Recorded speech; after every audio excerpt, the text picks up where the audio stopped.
Attention. The live broadcast you have tuned into is a pre-recorded episode of the Dudes and Beer podcast. Dudes and Beer is presently traveling the vast void of time and space in an effort to find you more of the best content in the known universe.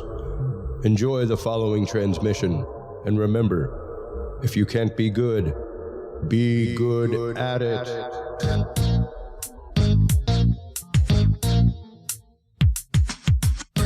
Grab your beverages and turn up your interweb. Solving the world's problems 12 ounces at a time. It's Dudes and Beer.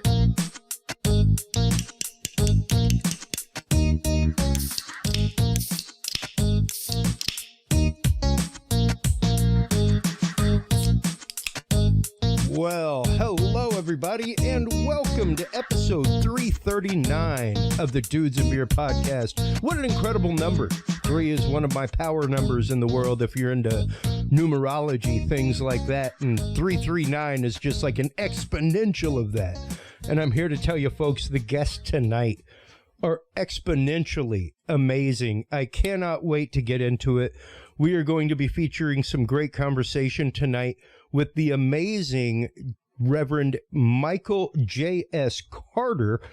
He has been featured on Ancient Aliens. He's been on Coast to Coast AM, all kinds of things. We will be talking with the good Reverend this evening about his fantastic new book, Intitiation, the Spiritual Transformation of the Experiencer, a guide for contact experiencers. I have read the first part of this book so far today, and I am here to tell you some amazing information. As you guys know, I am on a spiritual path in my life, all religion aside. However, I think that the information in this book is good for, as it says in the book itself, everybody. Because we've all experienced something, as we've said on this show before. We've all experienced that moment that steals us as a human being. And that alone makes you an experiencer of something greater than yourself. And to begin to define yourself by that, I think is a good foot through the door. And we'll be getting into that tonight with the good Reverend.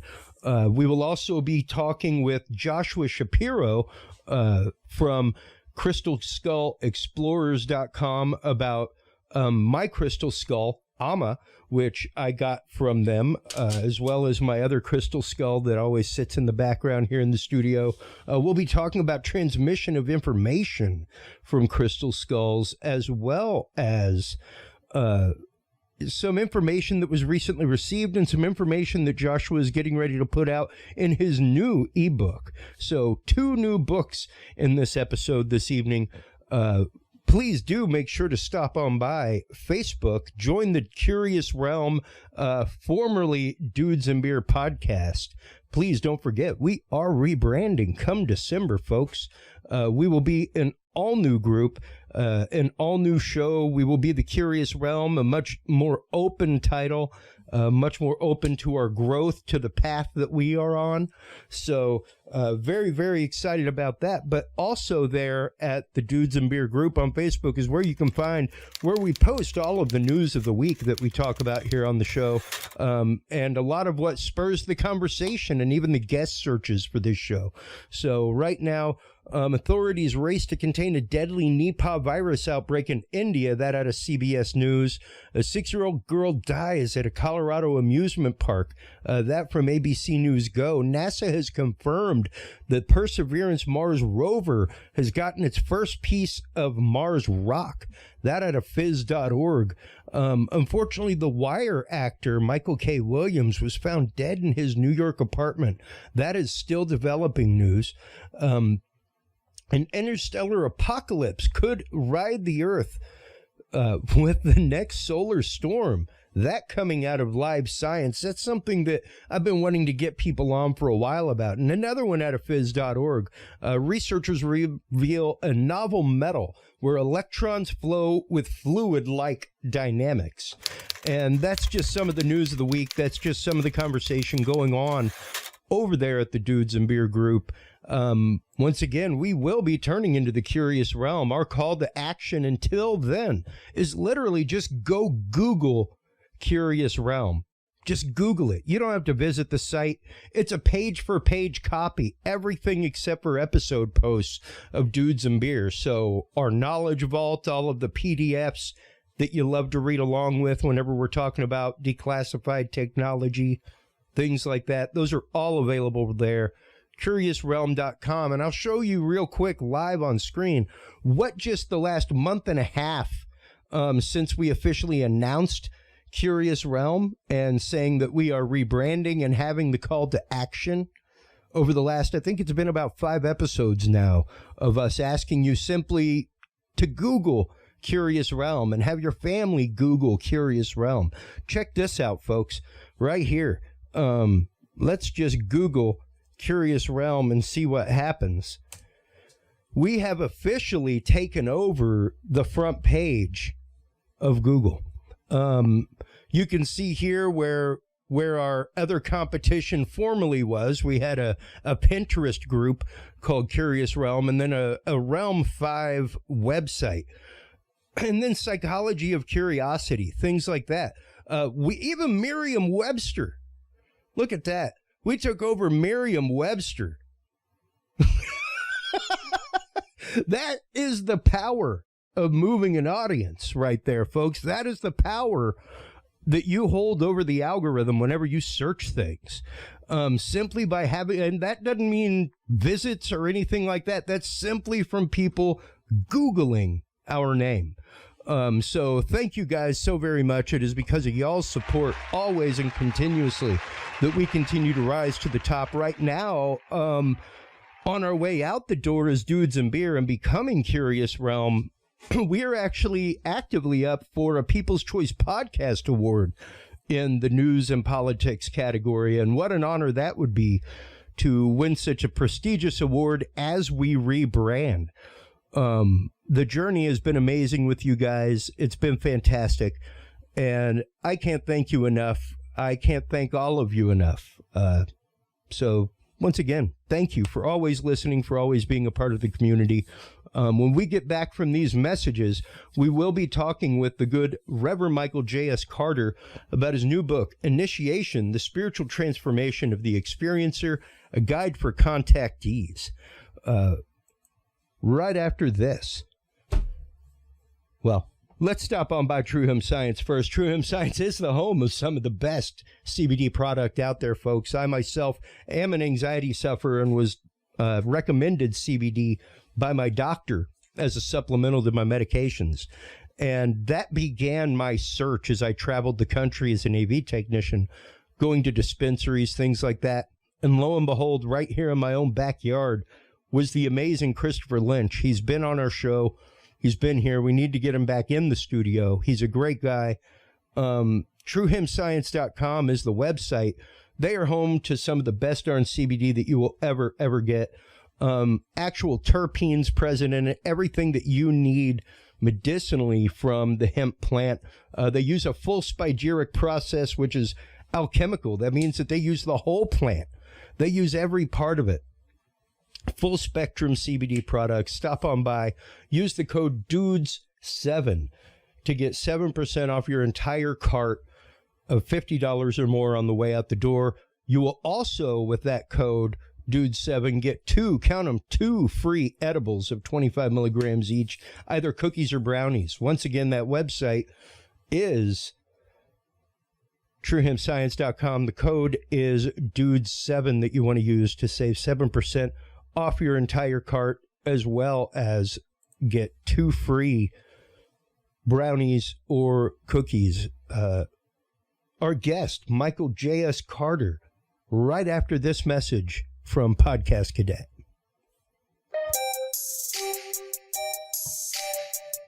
Have you considered starting a podcast? Looking for a way to make your business a voice of authority in an industry? Then Podcast Cadet is the solution for you. Whether starting a podcast for yourself, your brand, business, school, church, or just plain fun, Podcast Cadet is here to help you navigate the waters of the podcast industry. specializing in one-on-one consultation and training with industry professionals in fields ranging from podcast technology and editing to distribution, monetization, and even social media strategies. Podcast Cadet tailors their services to the specific needs of you and your podcast. Do you already have a podcast and trying to find ways to engage and grow your audience? Sign up for your Podcast Cadet audit today and let us help you explore new and exciting ways to leverage your content and elevate your podcast brand to whole new levels. From consultational workshops to affordable podcast production and maintenance packages, Podcast Cadet is your one-stop shop for everything podcast related on the internet. Visit podcastcadet.com today to sign up for your consultation or training and use code DUDES20 to save 20% off your entire purchase. That website again is podcastcadet.com. Are you there, Michael? Oh, yes. Ha, there he is. How are you today, sir? Oh, I'm feeling good. It's good to have a day. It'll be a short week, but sometimes that can make it a little busier. But I was glad to have another 3-day weekend. I don't think I'll get one of those again until probably Thanksgiving. Yeah, same. As I was telling you in the pre-show, and as my audience knows, I mean, this is, as they saw at the beginning of pre-recorded episode, I'm actively in D.C. working an intelligence conference as we speak. Wow. I am bilocating. That's how much juice we have over here, Reverend. Wow. Oh, my goodness. But in all sincerity, to, like you were saying, to actively have the time to sit back and take a moment is nice. The world has been a little rough over the last year and a half, and yes. I think that we all bear a few scars and bruises from it, you know. So yeah, getting, as you were saying, you recently went out and did a shoot for Ancient Aliens and came back. You're still active in ministry. So, you know, you have responsibilities at churches, things like that. And with communities. My plate's pretty full. I'm a co-parent, and I have a 15-year-old daughter, and you know, I get asked to speak at certain places, you know, on various topics, and so that's, you know, I'm keeping busy, which I'm glad to be. I have the church, and you know, when they need me out in California, I fly out there for the network, and you know, and then maintaining, you know, have a relationship, and, you know, life can be full and it can be challenging. And sometimes the very things that you want or that you desire, that you manifest, can sometimes be the very things that cause stress as well. So just making that time and space, as we were talking about before the pre-record, about making that time for you. For oneself as an individual, is crucial, I think, and so that's what I try to do as much as possible. Same, and it took me a long time to even, you know, as a freelance technician, it's one of those, you're only as good as your last gig. B, when's your next gig? You know, so there was always this harried sense of things career-wise. And I remember the day that I made the conscious decision that I would no longer double book myself. I would no longer like book a gig in the morning and then book a gig like that started 3 or 4 hours after that ended. It's like, nope, 1 gig a day, man. That's it. And it made such a difference in the way I viewed things. It made such a difference in the attention that I gave on job site. Mm-hmm. You know, like it literally was an entire consciousness shift in the way that I did things. And it's amazing how something so small can lead to such a large change in literal lifestyle and stress level and everything else. It was literally like flipping a light switch on that went, oh, well, you know, if I actually slow down a little bit, like, yeah, this is nice and fun. Yeah. Yeah, it makes you more present for your life. It makes you have more. And when I was younger, I was chasing the dollar and trying to get some security. And to some degree, I still do. But since I don't measure everything in dollars and cents, and also, and as I've gotten older, I like to think I've gotten a little wiser. And so, I don't run myself into the ground because life goes fast and you can be busy. And before you know it, you're 50 and then you blink again and then you're 65, 70 and you go, where did the time go? Now, you'll probably do that anyway, but you don't want to, who was it? Was it Einstein? Anyway, someone said there's more to life. I think, well, that's not important. It's more to life than increasing its speed. Ah. Yeah. Yeah. Yeah. It's more to life than going fast. And so quality over quantity. Just me getting old. Yeah. It's the quality over quantity concept.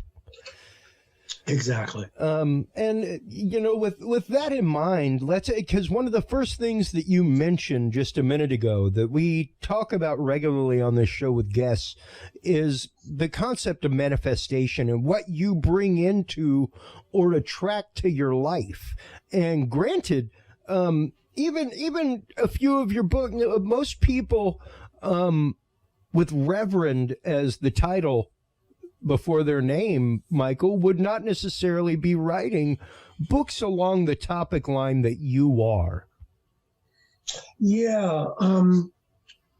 Well, the first thing is that I want to, just my seminary, Union Theological Seminary in New York City, one of the top seminaries in the country. Absolutely. They allowed it. And by that, I mean, I decided I wasn't open about my experiences then, but I decided I wanted to write on UFOs in the Bible, which was my first book, Alien Scriptures, Extraterrestrials in the Holy Bible. And they said, fine. A lot of seminaries would probably have said, young man, you're not graduating from here writing some tripe like that. Mm-hmm. But they went on with it and were very encouraging. So I need to really, just make that public. They were just very supportive. I had to write about my experiences. And then I was getting this reputation, I felt, as the UFO minister. And I really didn't want that because I have other interests. So I wrote Alien Scriptures, and then I wrote A New World If You Can Take It, still religion and UFOs. And then I wrote a 30-day meditation calendar called God Consciousness. And then I wrote a book on healing and prayer. And I thought I was going to be kind of done.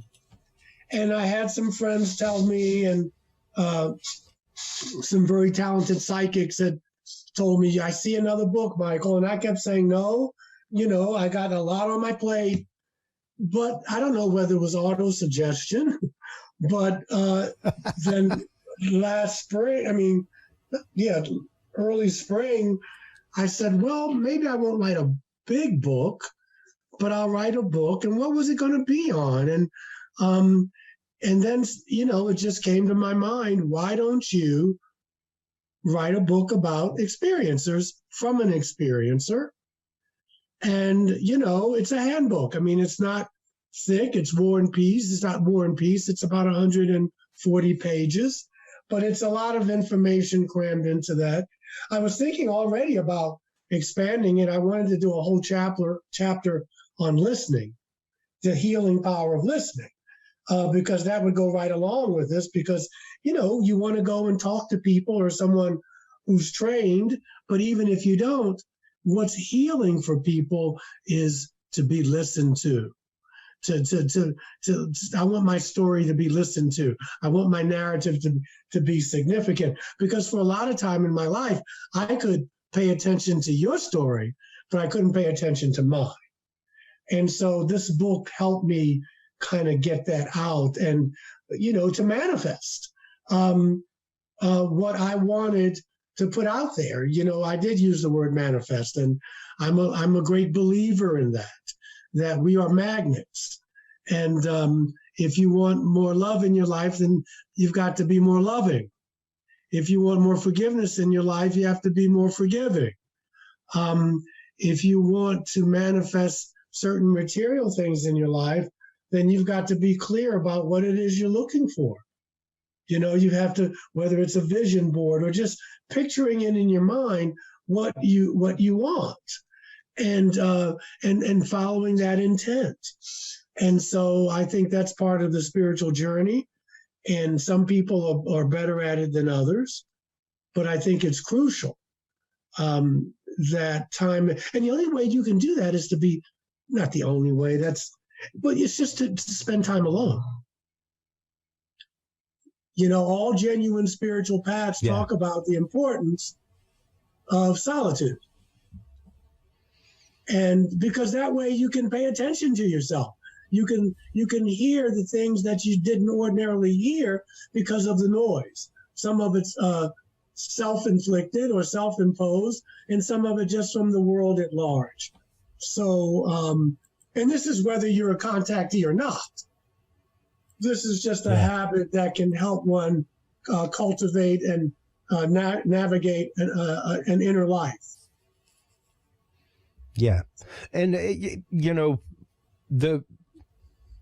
like you were saying, the importance of, quote, retreat cannot be understated in life. Yes. The importance of taking that time, the importance of taking the time to reflect on things. And like you said, this book was very much for you, a reflection on your experience as the experiencer.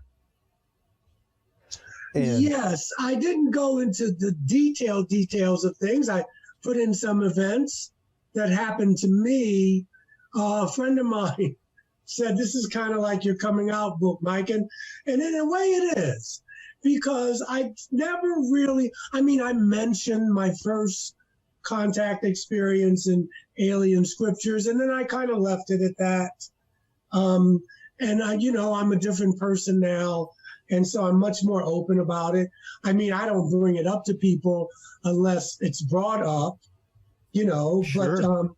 But it needed to be put on paper. So it was kind of a catharsis for me as well. Well, and there are two things that that struck me just in the introduction of the book that I'd like to ask you about real quick if we can. Sure. One of them was a part where you said most of these encounters are individual. By this, I mean that a person may encounter a star person while around other people who won't participate or even know about it.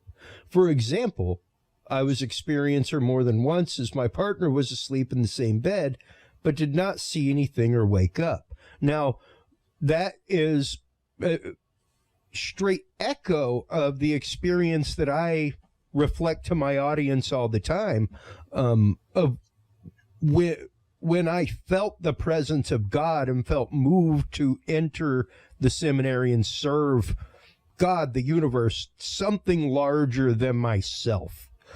Yes. Nobody, like, I had people within proximity of me. I felt a presence. I heard what I consider to be a voice. I felt the temperature change. I felt all sorts of things. Nobody around me did. And this was an utterly conscious experience. I was not asleep, but I was in the middle of serving Mass. Yeah. Like I was fully, actively, consciously participating, as it would be put.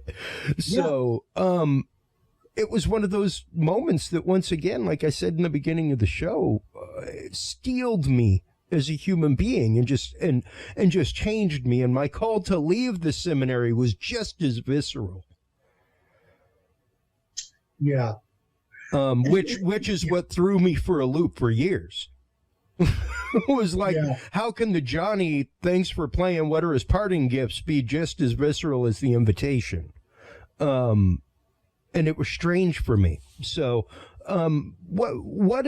let's get into, if we can, a couple of your experiences and what brought you to the understanding and the kind and loving understanding between the worlds of religion and spirituality and experiencer.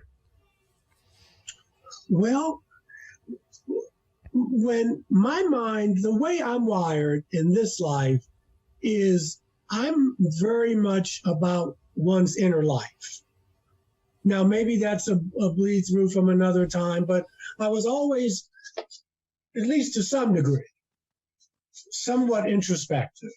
And so when I had my experience as an adult, I mean, looking back, I had experiences as a child, but I had no vocabulary for it. But after I had my initial experience, it just changed me, my inner world. It shattered my reality. But I have a lot of friends who are into propulsion systems and back engineering and the nuts and bolts of this phenomena. Sure. I'm not wired that way. And so I was born and raised Baptist. I was always interested in comparative religion studies. I visited churches, mosques, synagogues, and I was always fascinated by the similarities in these religions. And so when I was visited the first time, I figured, man, if these folks came to me in 1989 CE or AD, whatever you prefer, sure, then somehow they must have been here in 1989 BCE, or maybe even before that. So for me, it was a natural progression. Now, fortunately, as in all things, we stand on the shoulders of other people. There was my friend and colleague, the Reverend Dr. Barry Downing, retired Presbyterian minister, wrote a book in 1968, The Bible and Flying Saucers. Morris K. Jessup died under mysterious circumstances in the 50s, wrote a book about the Bible and UFOs. We have some female energy in the house. The Reverend Virginia Brasington wrote a book back in, I think, the 60s. I have it here, called The Bible and Flying UFOs in the Bible. And of course, there are others. And so it was a template. And it made, I started reading these things and it started making sense. I started saying, yeah, what would happen if everywhere in the Bible you saw the word angel, you put extraterrestrial or star person or whatever you wanted to do? Sure. Because angel really, it means messenger. And none of the angels in the Bible have wings. Yeah. Nowhere does it say they have wings. So I'm thinking, well, maybe our ancestors were trying to tell us that these beings could fly, and et cetera, et cetera, et cetera. All utterly confused by imagery from my faith. And there is, like you said, every reference of angel in the Bible, they are confused with man. Yeah, and I think, what's the Hebrew word? Malek?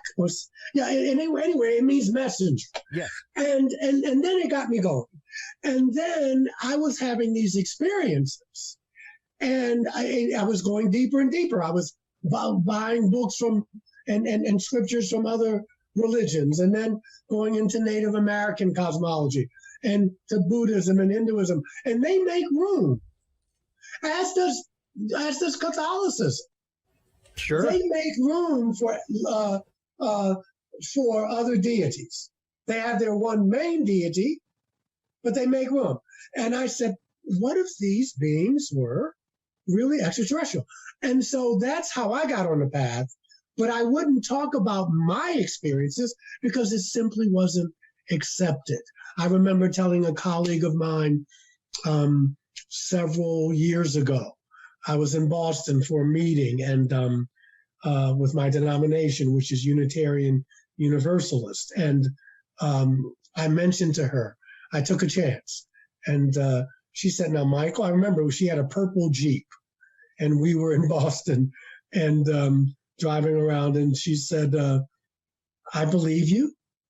I believe it's at least possible. But if you want to have a career in this denomination, you must never tell that story again. And I was like, got it. I got it. And I even had someone who wanted me fired from my church because they said I was watching TV one night and I saw my minister on a TV show, it was Ancient Aliens, talking about little green men, her words, not mine. And she was a big donor. She was a big donor to the church, and she, she was angry. And nobody questioned what she was doing watching Ancient Aliens, just what you were doing on it. Thank you. Thank you. And, but they said, look, he doesn't preach this from the pulpit. Yeah. He's not forcing this on anybody. And they said he may have a point, and they came to my rescue. Yeah. Yeah. That's like you said, and granted, the Catholic Church's position on UFOs and things like that has changed in the last decade. And it's really the astronomer who I've tried to contact numerous times to get on the show. I'm sure once the show name changes, it might be a bit easier. But when the church came out and said that existence of extraterrestrials would not in any way, shape, or form go against Catholic teaching or anything like that, that was a huge moment. That was a big, big moment. Yes. Now, how were your experiences? Was your family aware of your experiences that you had? No. And I did not, especially as an adult. When I was younger, I would always see these they look like orbs, but, I could see them. They were different colors, blue, red, green. They may have been intelligent beings who just didn't have a body, but they would float in front of my eyes if I was in my bedroom by myself or what have you. I thought everybody saw them, but it was interesting because I could see the dimensionality of the space in my room. And I could always see auras around people, which I still do, that kind of thing.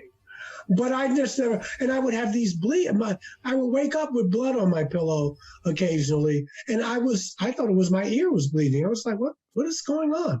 I later found out it was my nose. I was having nosebleeds, which I don't have anymore.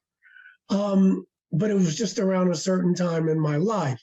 And so, no, my mom, I did not tell them.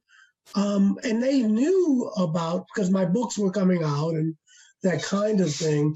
But no, I mean, one day I did tell my mom about it. And I guess, she says she's had some interesting things happen, but that's as far as it went. Now, to this day, it's just they don't talk about it. Yeah. They know I talk about it. They know I shoot these little documentaries and what have you. They know about my books. As a matter of fact, my mom wants me to send her a copy of Initiation. Great. But it wasn't something that I was talking about only to people. I used to be in a support group when I lived in New York, and and even to this day, unless someone brings it up, and even then, I decide how far I want to go into it because I don't feel like arguing with people. Some people want to debate it. I'm like I told you, I'm 64 years young. I'm at a point in my life where I'd rather. Michael, do you want to be right or do you want to be at peace? Yes. Well, at this late date, I want to be at peace. So I can just say, look, this is what's happened to me. This is where my research has led me. If it resonates with you, by all means, there are books, there are other people to research. And if it doesn't, let's just agree to disagree. Yeah. Yes. It's real simple. It's real simple. Quite literally, the premise of this show, Michael, is the idea of, I was almost 40 years old when I started this show. And other than people that wore black and did the job I did, I didn't hang out with anybody else. And I was like, Yes. at one point in life, I hung out with other people of other walks of life that did other things for work. Yes. And had conversations. And it was the idea of our country was started in a bar by people of various walks of life who were of different income levels. Some of them were doctors, some of them were farmers, some of them were mayors. But they all agreed that was no good. And what are we going to do about that? Yeah. And less than 20% of those people of that time took place in the American Revolution. Yes. Less than 20%. So, hey, if I can find 1 out of 5 person that I can have this conversation with, I'm happy. Yeah. And I lost. Lost is not the word. At the beginning, when I was a wreck, I wasn't sleeping. I was afraid to turn my light off, and I was in therapy, and I was just really, really a wreck. And what age were you at this point, Michael? If you don't mind me asking. Oh, it was short. Well, I'm 64 now. I was born in 57. It was right around 89, 90, 91, because I just started having my first contact was December 28, 1989. And I was really, I was going through a lot. And I was in a support group, and that helped to see other people who had the same experiences, and not only saw them, but interpreted them. Even though it was traumatic for me, I basically felt that my experiences were positive. So I was more like in John Mack's camp, and that it was a spiritual, not for everybody, because my friend, the late Bud Hopkins, he had regressed me later on. Dr. Gene Mundy regressed me initially. And Bud, when we were in New York, once in a while, our support group would get together with Bud's group. But at that time, in Bud's evolution, Bud was saying that this is sinister, it's dark, these beings don't mean us any good. And once in a while, I would get, our group would get together with them. But these folks had traumatic, people had sperm and ovum taken, people had anal probes. I get it. But I didn't have that. And so I wanted people to know that it's not all fear, and people take some of these beings and some of these experiences can be spiritually transformative. Thus, the book. But also, that's what's happened to me. Now, even tonight, I'm not as bad as I used to be. I turned the lights out. But there's still that kind of trepidation. You can call it post-traumatic, whatever. But it's not so much that what it is that my doors can be locked, my windows can be closed, and I can wake up and there's someone around my bed. That will freak you out, whether it was a human being or not. Yep. And so that's the thing that gets me. And so I can be hyper vigilant about that. But I can. Oh, I think that we're losing you there, Michael. I'm back. Hey, there he is. Yeah, this has happened. This is interesting, but I'm not going to overthink it. This has happened twice. Okay. When I've been on shows. Mm-hmm. But anyway, Luckily, it's a pre-record. I'm sure you can piece it together. Oh, absolutely, I can. Yeah. That's exactly what all these cool graphics are for. Yeah. So we were talking about the spirit. Yeah.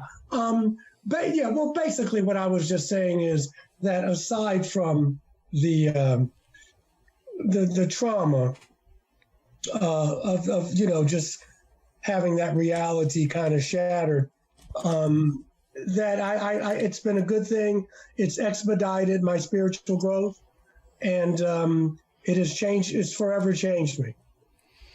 And that is, I would think, something that once again steals you in a certain way and prepares you for something else. With the concept of religion going on, once again, how has that been received amongst, I guess, other experiencers? The idea that you are with an organized religion, that you wear a collar, so to speak. Well, there are a couple of ways. First of all, I'm with a very, very, very progressive denomination, Unitarian Universalism. So sure. We are a creedless denomination. We are part of the Protestant Reformation. It's just that when people zigged, we zagged. And so on a Sunday morning, I could be speaking to a UU Christian, sitting next to an atheist, sitting next to someone Jewish, sitting next to a pagan. So it's all there, these belief systems. And that's one of the challenge, but that's also what I love about. And I could preach something that I read in the New York Times, or I could speak about something from the Bible. I have a lot of freedom. That's number one.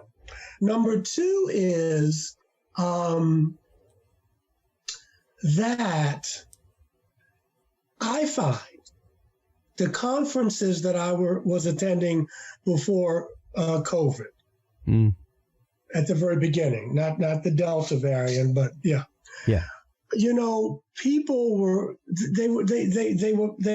packed. Not all of them at the very beginning in 2014 when I was just starting out and I was at Contact in the Desert and blah, sure. blah, blah.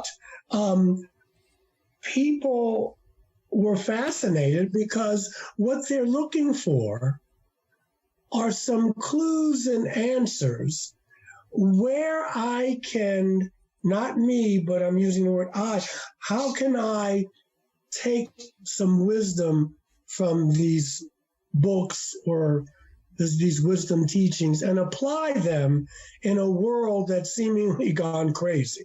And sure. So I can try to get them to do that. And so they are fascinated by religion and how these beings may relate to that. But what they really, when I start going into the spirituality, you can hear a pin drop in the house. And I have to tell you, I've never had this before. I got a standing ovation. Beautiful. In Nashville in 2019. And there were some heavy hitters there. There was Steve Bassett, and there was Kathleen Martin, from Betty and Barney Hill. Yeah. And, the usual Travis was there, Travis Walton, Stanton Friedman, was there before he died. And, I came out, and I'm not a slouch. I'm not trying to be self-deprecating, but it was a 2-hour talk, and I talked about it. I had slides, and I talked about what I need, my experiences, what I've gleaned from it. But I always do the last 15, 20 minutes. I try to talk to them about the spirituality, whether you are a contactee or not. And these people got up and stood up and gave me an ovation. And so I say all that to say that people are hungry for it. Yeah. Now, there are people who would call me and say, can I still be a Christian and believe in extraterrestrials? I said, of course you can. Of course you can. And so that's the thing, because they're trying to mesh this new way of thinking and they're trying not to throw out the baby with the bathwater. Yeah. Which is easy to do. And for me, not with all beings, but we're seeing a perfect match, if you will, of some of these beings who possess a very, very high sense of spirituality and technology. Yes.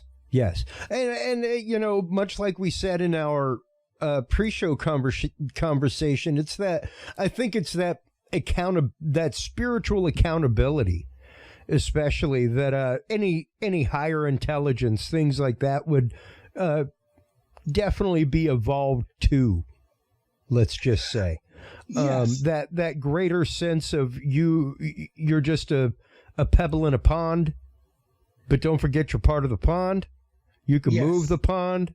Yes. You can move the rocks around you, things like that. And I think a lot of people sadly get so hung up in the religion that they forget about the spirituality. Yeah, and they're not always the same thing, but sometimes they are. Sure. And we have to remember that. Yeah, they definitely run parallel roads at the least. Yes, and sometimes they are. I know some religious people who are deeply spiritual. Sure. And they walk their talk. And I know some people who are spiritual who are not the greatest people in the world. Yes. But so you know, we really, you know, we don't want to drive too much of a wedge and make it us and them. But I'm just thinking that this is what is going on, and I think the experiencer who has, if he or she says that these were positive things, there may have been some difficult times or situations. These were positive things. I think the experiencer can help lead us. I don't want to romanticize them. Sure.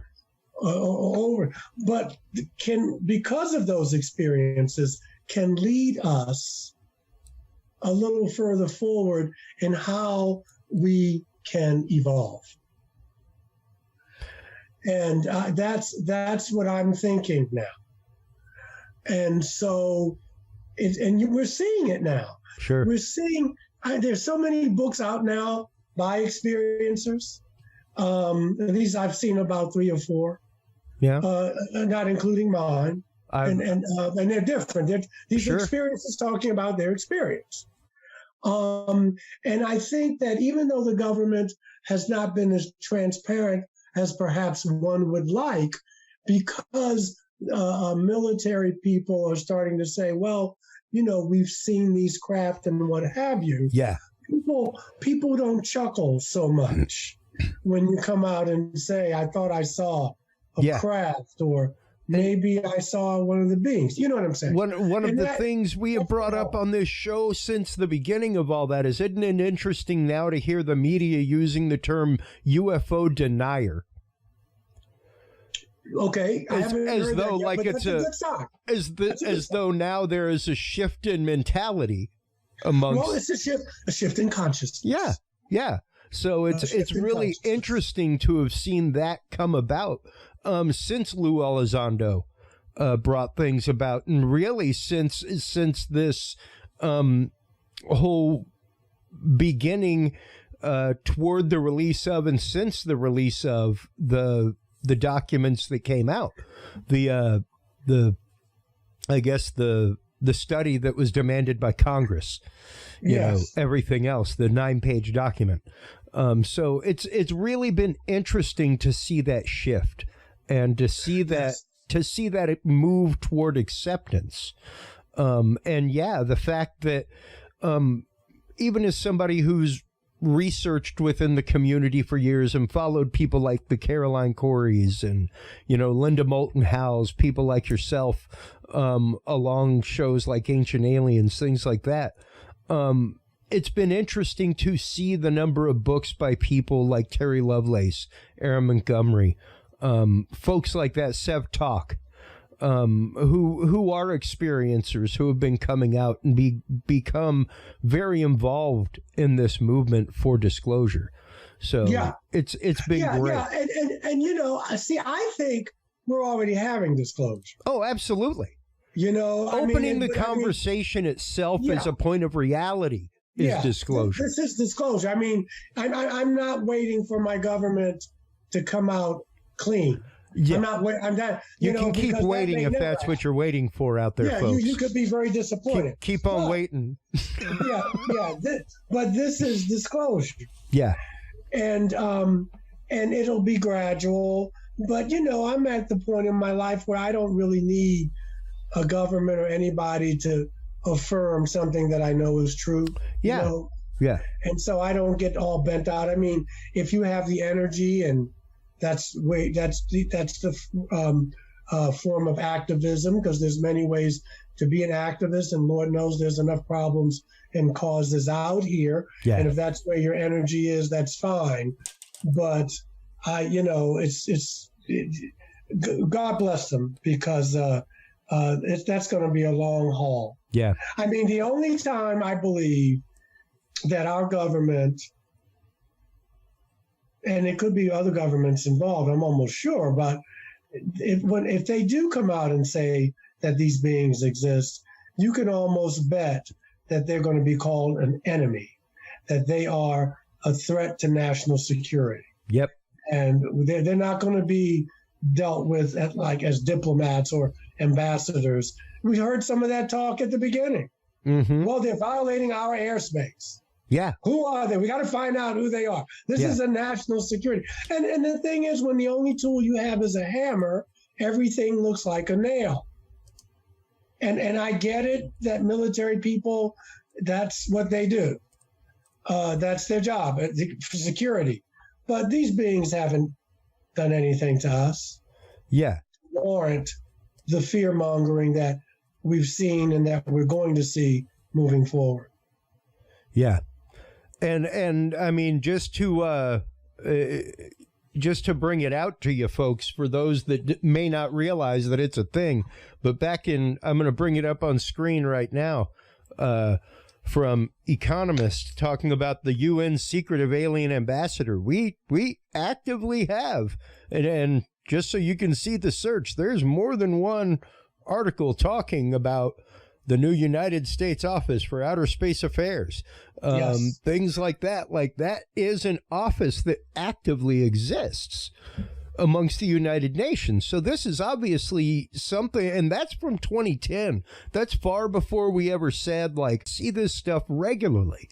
Yeah. The fact that in the last 6 months, CERN has announced that they have turned light into matter. That's a whole new realm of physics, folks. Well, not only that, but they probably have done it years ago. That's just the confirmation. Just letting us know that. That's just the confirmation of it, that, yes, we did it. It's a real thing. We've repeated it. We've repeated it. We've repeated it. And I love it. But my concern is that we don't have the spirituality to go with it. And so what we're going to do is make weapons and super soldiers and weapons and that kind of thing. Yeah. As opposed to saying, what can we use this? How can we use this technology to better the situation of sentient beings on this planet? We're not going to use it for that. Yeah. Yeah, and the prime example that I give to my audience all the time, Michael, is let's just take a look at AI and robotics. And aside from putting them in warehouses and making them do all of our manual tasks, what's the next thing that we came up with? Oh, let's have sex bots. So when they do become sentient and start looking at the history of robots and humanity, what do you think's going to happen? Do you think they're going to view us in a really good, hey, these are our creators light? Or is it going to be that Westworld, hey, man, you had 1,000,001 enlightened choices in which to use, and enlightened ways in which to use us. You used us for manual labor and sex bots. And when you start thinking about things that way, it's hard to think.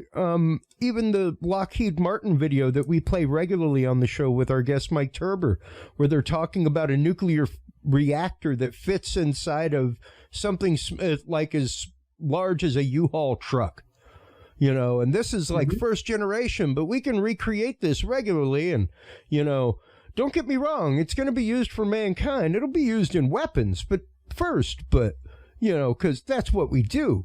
But it'll be used for mankind first.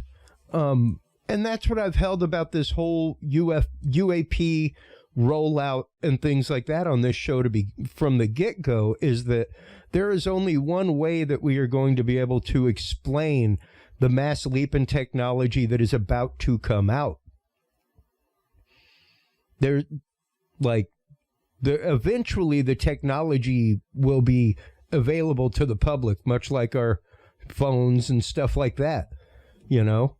So the only way to explain that leap of technology is to be straight eventually and just be like, yep, yeah, you know, we found something a long time ago. And now that we've been tinkering with it, these dudes are around. But well, yeah, but then they're going to have to explain, you know, people have lost their lives over this. Oh, absolutely. People, you know, livelihoods, have risked their lives with security oaths and stuff like that. Yeah. So it'll be a little messier. Well, it's not just that. People have lost careers. Well, that's what I'm saying. I mean, you know, people have actually literally died. Oh, sure. Because they couldn't be trusted not to mention it. Yeah. But yeah, people have lost careers, and that's I'm putting that under the whole rubric. Yeah. And so, you know, when they come out and say, "Oh yeah, by the way, something crashed and we back engineered it," it's going to be a little messier than just that. Yeah. Yeah.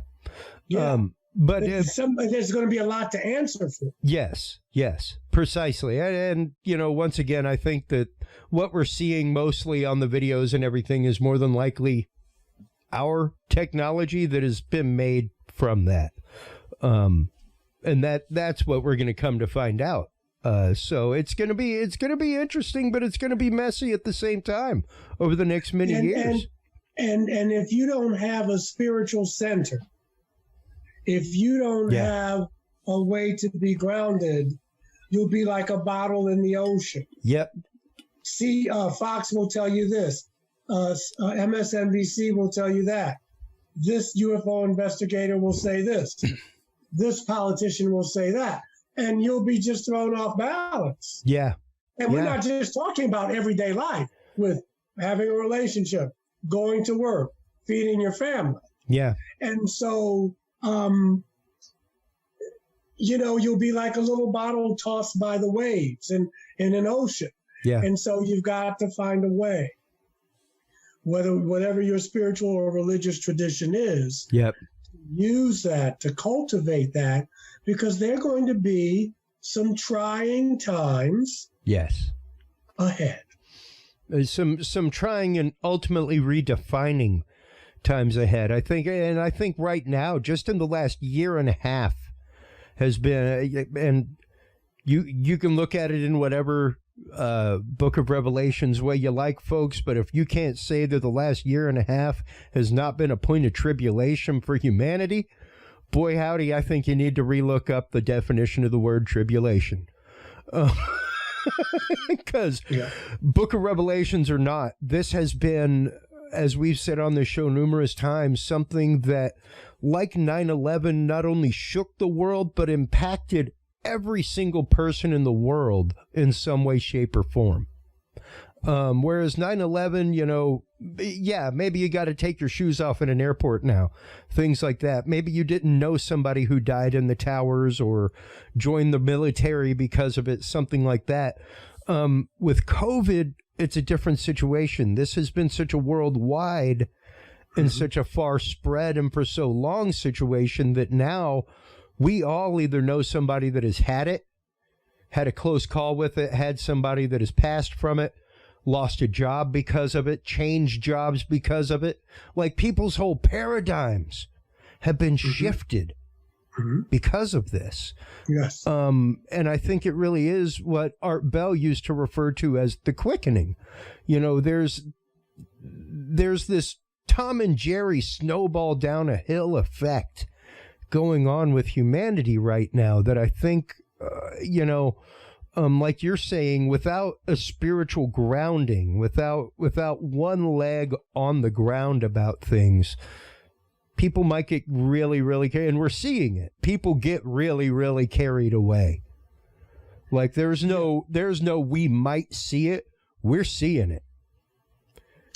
Yeah, and I think it, like I say in my book, and again, people can, we're taught to see. I'm a man of the West. I was educated in the West, and so we look at life as duality. It's either good or it's bad. It's either black or it's white. It's either positive or negative. I myself am more attracted to Eastern philosophy, and I love the symbol of Taoism because there's a little light in the dark and dark in the light. I say all that to say is we could be looking at a new world being born. At the same time, it doesn't mean that we won't destroy ourselves. It doesn't mean that climate change won't destroy us or we'll nuke ourselves to death. Both those options are on the table. But what we are seeing, because we're used to saying it's got to be this or it's got to be that. Yep. Or we're used to saying that time is linear. It's the end of the world. No, every end is a new beginning. Yes. The earth doesn't need us. We need the earth. And so time is like a spiral. But I say all that to say that we're seeing people starting to question, can capitalism and democracy coexist? We're seeing people starting to talk about we want to be free. We need a new paradigm. Yeah, we can't have 1% of the population owning 90% of the wealth. And this is also happening all over the world. Yeah. And so for those folks who don't like change, and we could argue the only people like change are wet babies, but there's change. And so you got this one group of folk who are making money and life is going well, and they're going to hold on for dear life. And then you got another group of folk who are saying, we cannot always have this underclass. You cannot spend $3 trillion a day in Afghanistan and then say you don't have enough money to give people to feed their families or to have health care or to people are saying we can't, that's not working anymore. It's just a disparity. It's just a disparity. And so we have a choice. Can we learn to be more equitable? Can we learn to use the money? I'm curious as to what we're going to do with the money that's going to be saved from this war. What are we going to do with that? We're probably going to find another enemy, and we're going to be in another war somewhere because we're always at war. Yeah. But my point being is that we have a choice, collectively speaking, that we can go forward into the 21st century as more civilized people, with at least giving people opportunity to be able to have a meal and a job that gives them dignity and to have health care. Or we can keep destroying the planet. We can keep making money hand over fist, not thinking about what we're doing to the next generation, and we can destroy ourselves. I go back and forth, but I can't afford not to throw my hat in with the new world, because if you're not part of the solution, then you're part of the problem. Yeah. Amen. I mean, people, and believe me, I've had people in my group on Facebook, people even that listen to this show question, like why I got a vaccine. And I was like, I'll be straight with you. I have a wife and a child at home, and not having one will affect my being able to provide for them in the means in which I provide for them. I know for a fact that they're already I work medical conferences. Half the talk from doctors at the medical conferences that I have worked has been about some universal form of knowing that you have been vaccinated, for the speed of knowing. And the one thing I have held the whole time is I guarantee you it will be tied to my TSA pre-check eventually, just for states like Massachusetts, stuff like that. And in addition to that, it will be technicians who have one will be preferred to work shows abroad and across the country. So yeah, like without being a part of that movement going forward, like you're saying, in that modern world going forward, I would be doing a detriment to my family. Well, I don't want to get into that too much, because everybody has their own reason, and I think people have to do what's right for them. Yes. I'm just speaking even in as we move forward. We got some choices to make of how we're going to be with each other. How are we going to be able to navigate with each other as human beings, as sentient beings, because we also have the animal kingdom. And those are the things we're going to be looking at. What does it mean to be human, especially with AI coming up? How are we going to be able to do with that? Are we going to spend all our money on weapons? And as far as vaccines go, people have to do what's right for them. Exactly. Yeah. Exactly. Yeah. Now, before we let you go here in just a minute, there's one more question that I had for you, which was discussing experiencers from different races.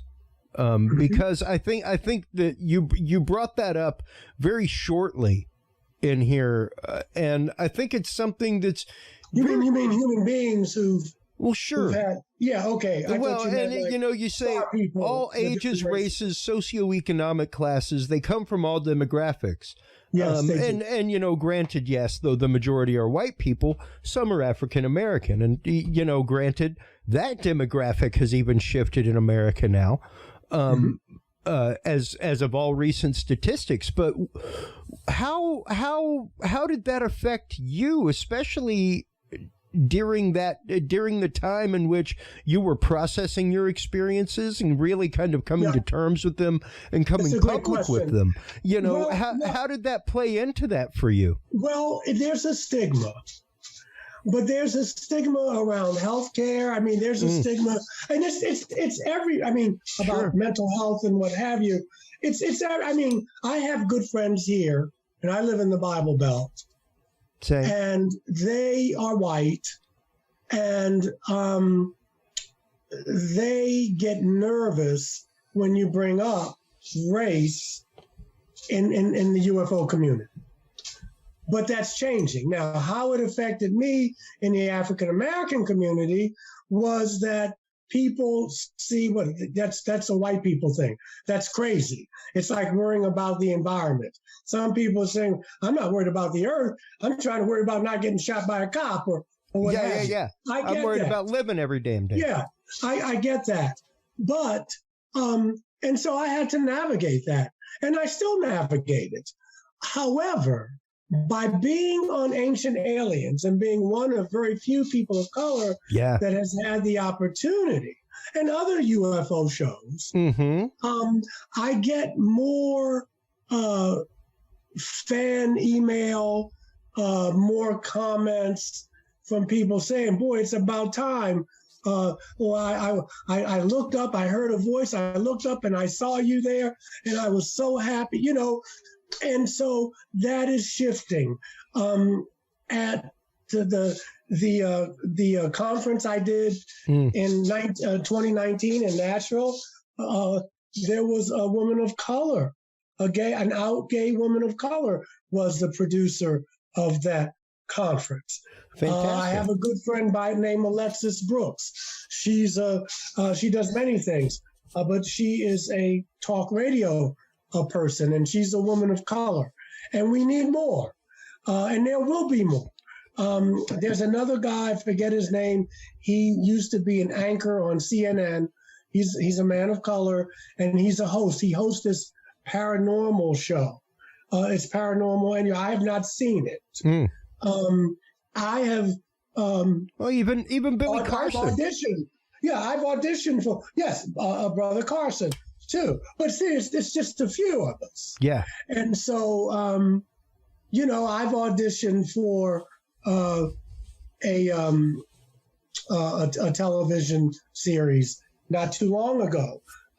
Still waiting for funding about a UFO paranormal show. So we're kind of like pioneers, but it is changing because ufology is still a predominantly white male endeavor. I mean, I'm on Facebook occasionally. I see, and I know some of these people. Some of them I'm friendly with. It doesn't make them bad people, but if you see the list of who's on the show, who's at the conference, you 85% of them are male and white.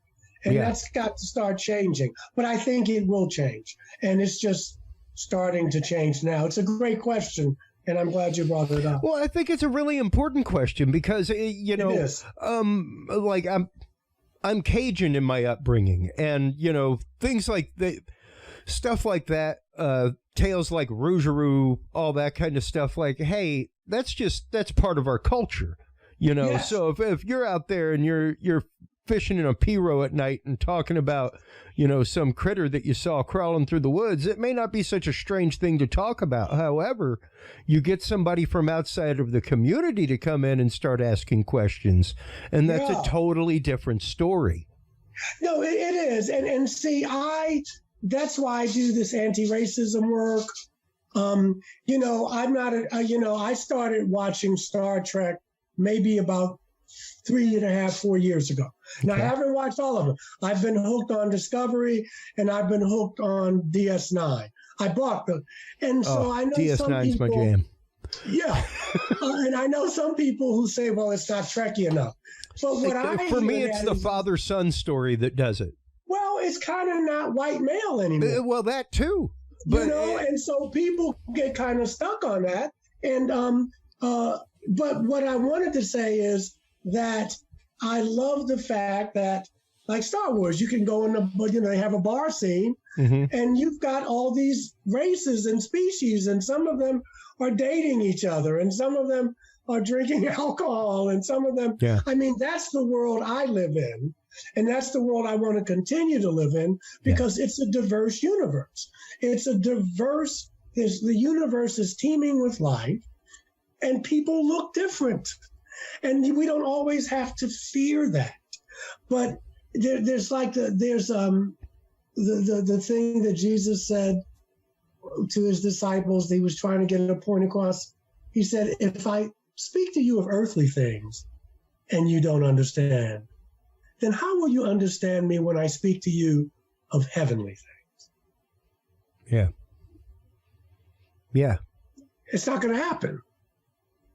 And so I kind of like that prime directive thing. I wish we would sometimes we don't have, I know it's complicated.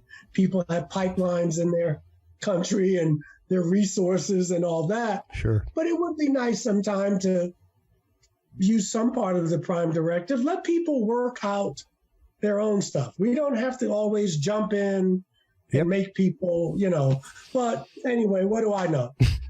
I know that we're running out of time, and I just want to say to you that this has been a pleasure, and I hope we can do it again.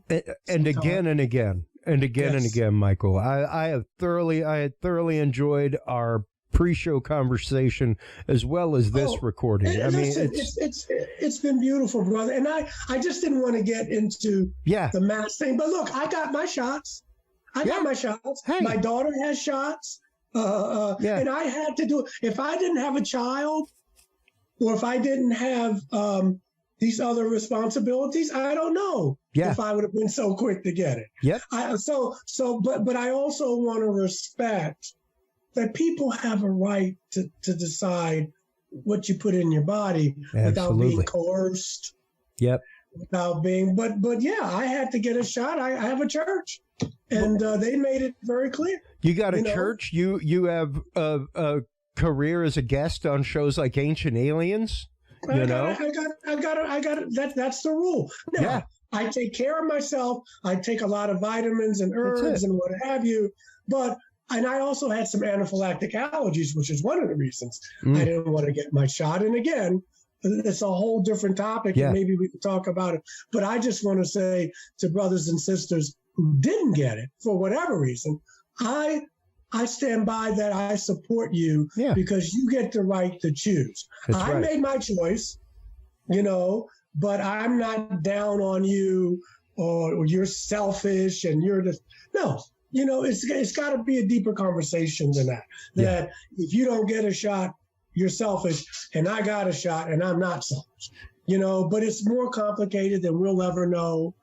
I'm sure we're not being told the truth about everything. Well, and so I just wanted to say that before. I wasn't trying to say, "Well, come on, no, we don't need to talk about absolutely that." Not, absolutely not. But, and I firmly understand it because it can rabbit hole rapidly, and it's one of those like I typically bring up in every conversation in our social media that pops up about that is, don't forget that is the us versus them tribal distillation mentality that is so entirely like, you want to root out racism real quick?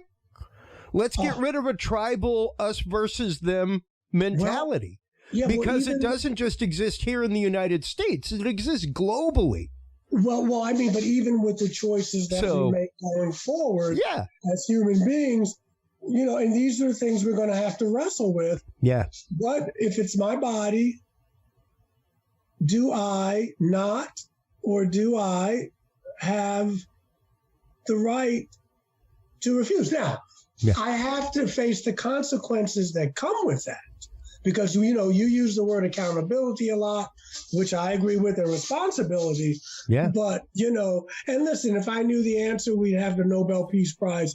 We could split the money. Hey, buddy, I wouldn't be hosting this show if I had the answer. I mean, I probably would, but it'd be a whole lot bigger. You know what I mean? Yeah. but we're going into a different world. Yeah. And it can be a peaceful world, a more peaceful world, but it's, or less, a more equitable world where people can have 3 square meals and education and healthcare, or we can stay tribal and bomb each other into the Stone Age and just destroy ourselves. I happen to have hope that we won't, but I'm also saying, even if we do it, when I look back at my life, I can say, I was part of the solution. Yeah, exactly. I tried to work for peace. I tried to love my neighbor. And that's good enough. That's as any karate instructor will tell you, that's all you can do is control your reaction to the situation. Yeah. That's it. And before we let you go, one final question, because and really more a chance for you to our audience, because I, as you know, as my audience knows, am a spiritually based person, but a lot of people have struggles with that, especially when it comes to processing, just sheerly processing points of data and datum. And receiving a news story, being able to read it, and then being able to read an opposing news story and filter that. And staying centered while doing it. I think, who was it? Was it Oliver? Who was it? Was it Oliver Wendell Holmes or F. Scott Fitzgerald? Anyway, I'm going to tear this quote up, but it's the mark of an educated mind is to be able to hold 2 opposing views at the same time. What I would say, and this may answer your question or not, one of the ways that helped me keep inner peace is that I lost, not completely, the need to be right. And that has brought me great peace. And I've learned to let other people, and me too, I have a right to be wrong. I have a right to make the mistakes of my life. I don't need everybody. I stay in my lane. That doesn't mean I do volunteer work and I feed the homeless and I do all that. It's almost like an individual version of the prime directive. Let people work out their stuff. If they ask me my opinion, I will give it. But my job is not to make you see my way. Yeah. My job is to plant the seed. But again, when I lost the need to be right, and some people don't like that because some people really do want to argue with you. And they'll get angry because you won't argue with them. Some people live with the fight.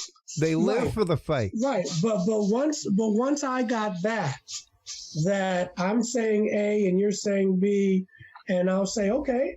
I mean, if you got a good point or you can sway me, that's fine. But usually I'll just say, I'll listen, really listen. And if it doesn't resonate with me, I just say, okay. And if they're insistent on being right, I'll just say, you may have a point, but I do not need to be right. And I cannot tell you the peace it has brought me. Beautiful. So that's what I leave. That's what I'll leave with your listeners.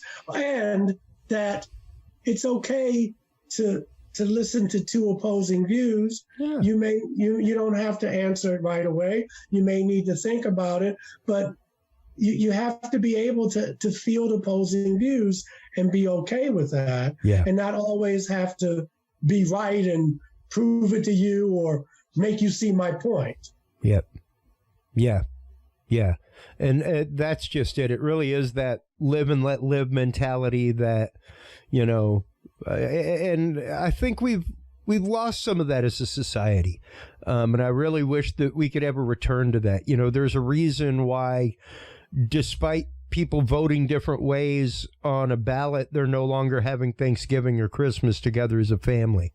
And that's something that we as a society and as a humanity really, we need some talk therapy about that, man. We need to be willing to own up to our shortcomings in that and be willing to move forward all together. Not just as a family, but as humanity. If you can, sometimes you can. Sure. And that's just how it goes. Sure. And if you got a family member who, or a friend or colleague, then you may have to make some decisions. Can I still, if our values are too different, then you have to ask yourself, can I be in relationship with this person? Even if it's once a year, Thanksgiving or Christmas. Yeah. Yes, those things are real. And they can be navigated and sometimes they can't. But I think that once you can work on, why am I fussing with this person? What need do I have to be right here? Yeah. Or I can just agree to disagree. That keeps you from getting a stroke. That keeps you from getting nauseous. It keeps your nervous system calm, because you don't have to, not unless you live for it or this is your mission in life, but you don't have to attend every fight you're invited to. You simply don't. Yeah. And I'm 64. If I get 30 years, I'll be very happy. I don't have the time. Yep. I don't have time. If the next 30 years go as fast as the 64 I've already lived, it's like a blink. It's like lightning going across the sky. So that works for me. It may not work for everybody, but I just gave up the need to be right, and I don't have to attend every fight I'm invited to, and I sleep pretty well at night. Yeah. Yeah. Great advice. Fantastic advice. Once again, Michael, thank you so much for taking the time. It was a pleasure and a blessing speaking to you this evening. You are invited back anytime.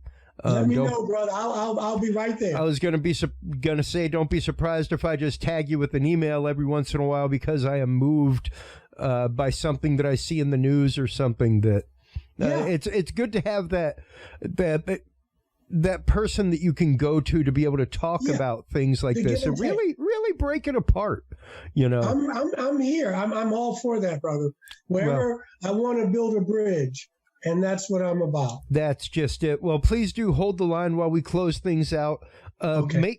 Make sure to stop on by Amazon, everybody, and get the new book, Intitiation, The Spiritual Transformation of the Experiencer, a guide for contact experiencers by our guest, Michael JS Carter. Also, make sure to stop on by his website, michaeljscarter.com, for sermons, all kinds of great stuff, book announcements, everything else, as well as his diversity education classes there. Please do hold on, everybody, through this break while we bring up our next guest, Joshua Shapiro from Crystal Skull Explorers, to talk about transmitting information from crystal skulls and what we can expect for humanity.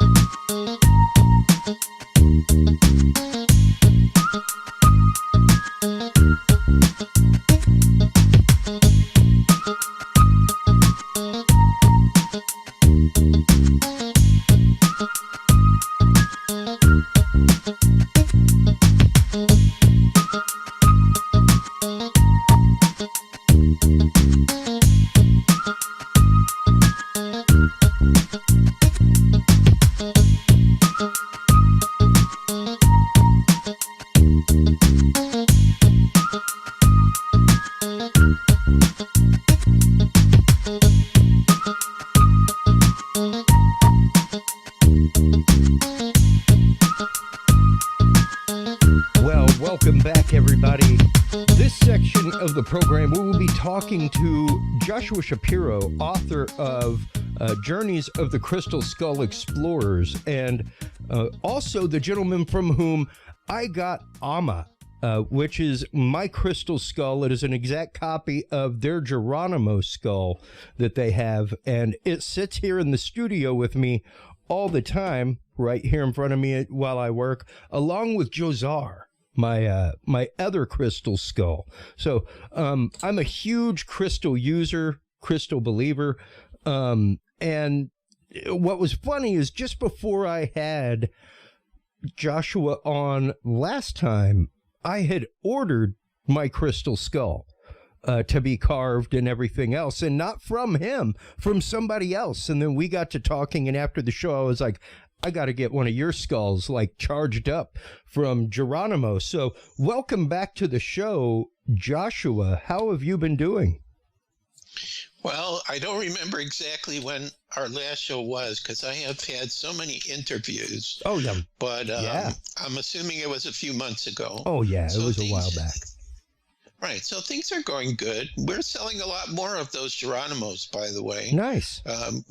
We have 5 sitting now getting ready to be sent out next week. So it's pretty interesting. But the thing I'm excited about, which I'm sure you're going to ask me about later in this interview, is the latest ebook I'm working on. Of course, it'll be free, like the other 5 that we have, that we offer, which will be available, of course, to all your listeners again, which we can discuss what the subjects are. Absolutely. Obviously, Crystal Skulls is one of them. But I'm working on Flat Earth, and my God, I cannot believe the different directions and insights that I'm getting involved with on that. It's mind-blowing. So the one thing I want to share with your listeners, if you're going to cover my last ebook and what I'm working on now, we are going to be talking about things that literally can blow your mind, that literally, and I don't want you to feel any pressure that you have to believe what I'm going to be sharing either. Yeah. I mean, you can do your own research. You can get the book on Tartarius, the last book that I came up with. I have a lot of links in there. You can watch videos, decide for yourself. But the whole point of it is, with the Tartaria I worked on in the new one, which is Flat Earth, it is totally changing my whole perspective about everything, about who we are, where we've come from, the history of our world, how the world is organized, and kind of like where we're headed. And, you know, I didn't really expect to get involved in these things, but it came up this year. And it's probably because last year when the pandemic first started, I remember I was sitting by my computer and I was thinking, I want to know the truth about what's going on. And somebody must have been listening, because since that moment, and this is before even I was on your show, it's like all kinds of amazing pieces of information have been coming up. And of course, the universe has been opening up opportunities like you're giving me today to talk on different, online interview shows and so on. So I finally have places, even though, a lot of us are locked down and we can't travel. Through the internet, I've been able to share a lot of information through the shows and the free ebooks. So for me as a writer and an author and a speaker, although I don't get to speak anymore publicly, but I'm hoping that will change soon, it's very rewarding because the information is still coming out, and then people are either sharing the ebook or they're sharing the link to these shows. So I'm really busy. For most people, probably they're bored and they can't do much, but it doesn't seem to, stop for me. I keep having new projects coming up. And there's something else going on behind the scenes that if that happens, then I will be even more busy. So, but that's good because I'm an Aries and I don't like to be sitting around doing nothing. And if I get bored, I have an online game I play too, where, I have a team I play with, and, so it's just like a lot of things are going and it's good, and I'm keeping busy and I'm very positive, and I will have some positive messages to share with your listeners too, even though the world is the most crazy that I've ever seen in my entire life, 66 plus years. We are really having a lot of challenges right now, but it just depends upon how you look at it. Okay. Yeah. If you are not what we call a sheeple and just accepting everything, the media tells us and the government tells us, and even Major League Baseball, I'm really surprised that they did this. All these places that are telling us things, it's out and out lies. And we're almost at the point now where if you want to know the truth, assume what the major media and the social media, what they're allowing to be seen and not canceled, that what they're sharing with you, those are the lies. Okay, Telegram is the best place I found. And every day I'm looking at my channels, and that's where I'm hearing basically, what's happening in the world, and it's keeping me up to date. So, as we proceed, whatever direction you take us, I'll try to share the best information that I have. But also, I want to thank you, Christopher, for inviting me back. Oh, absolutely. I'm also happy you're happy with your Geronimo skull. I hope that your Geronimo skull is not causing you any problems or big challenges, but enhancing you. It is utterly, and I'm pretty sensitive to, especially the energy of this room. I put a lot of energy into this room, whether it's wiring equipment, I'm a big believer in the concept of the hearth, where if you're going to be an artist or something like that, like you need your creative alcove. You need your place to invite the muse to come and to coexist with you, and I remember I got my skull from you shortly before I got the other skull in the mail, and for about a week or so, the energy in here was I couldn't even keep up with the ideas that I had whenever I came into my studio and worked. Like, I typically have a little whiteboard next to me while I work and stuff like that. And whenever I have an idea, I just write it down, and then I take a picture of it and write it down in Samsung Notes or whatever. So I've always got them with me. But man, that board was busy that week. It was absolutely busy, and that's why I named this episode, information transmitted through crystal skulls, because even the book that you're working on now is technically a transmission of that. It's through the exploration of these skulls and the paths that they've taken you down that you've come across this new information and been inspired to write this new ebook even. So even this new ebook, though it's not fully about the skulls themselves, is a spawn of the information coming from the skulls. Well, I would say yes. For me, the skulls, they do the same thing you just described in your room. If, like, for example, my main skull is Portal de Luz, which was made by a Brazilian carver. That's on Well, if they see the screen, it'd be, no, that's the British Museum skull. It would be on one of our books. Portal's not in that one either. If you go to, he's not in there either. You got some of our other skulls. There we go. He's the one facing you on the right. Gotcha. Across from the amethyst. That's Portal. So when he's been around, he creates an energy in the room, just like you described. That's helped me. But I found that I think I've integrated pretty much their frequencies after all these years. So it's like, I don't really need to have them around me for that energy. I probably have a lot of spirit guides around me when they say, oh yeah, Joshua's working on that new free ebook. Let's help to bring some clarity so he'll see, because this new one I have pieces of it in like 100 different directions. Wow. And even though, I'm still working on collecting everything, I'm not really so excited about, then I got to go through all these notes and everything and figure out how to put it together so when the person reads it, it's going to flow and make sense. Like I've been given, this is what happens to me when I write. I'm always given the order, like the chapters, the table of contents. So that's very clear in my mind how to do it. Yeah. But then I got to go through all these little tiny pieces and files to find where different people I interview, oh, now they're talking about that. That has to go in this section. So that's what's going to take me a little bit of time. But yeah. It's fun, and the most fun thing for me is after I write something is to get feedback from people. Did you understand what I'm talking about? Did it make sense?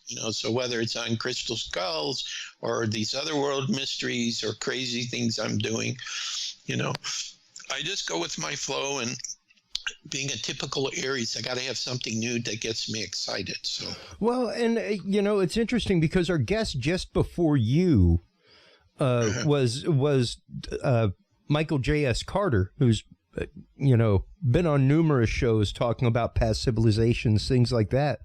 Even the idea of bringing ancient knowledge back around.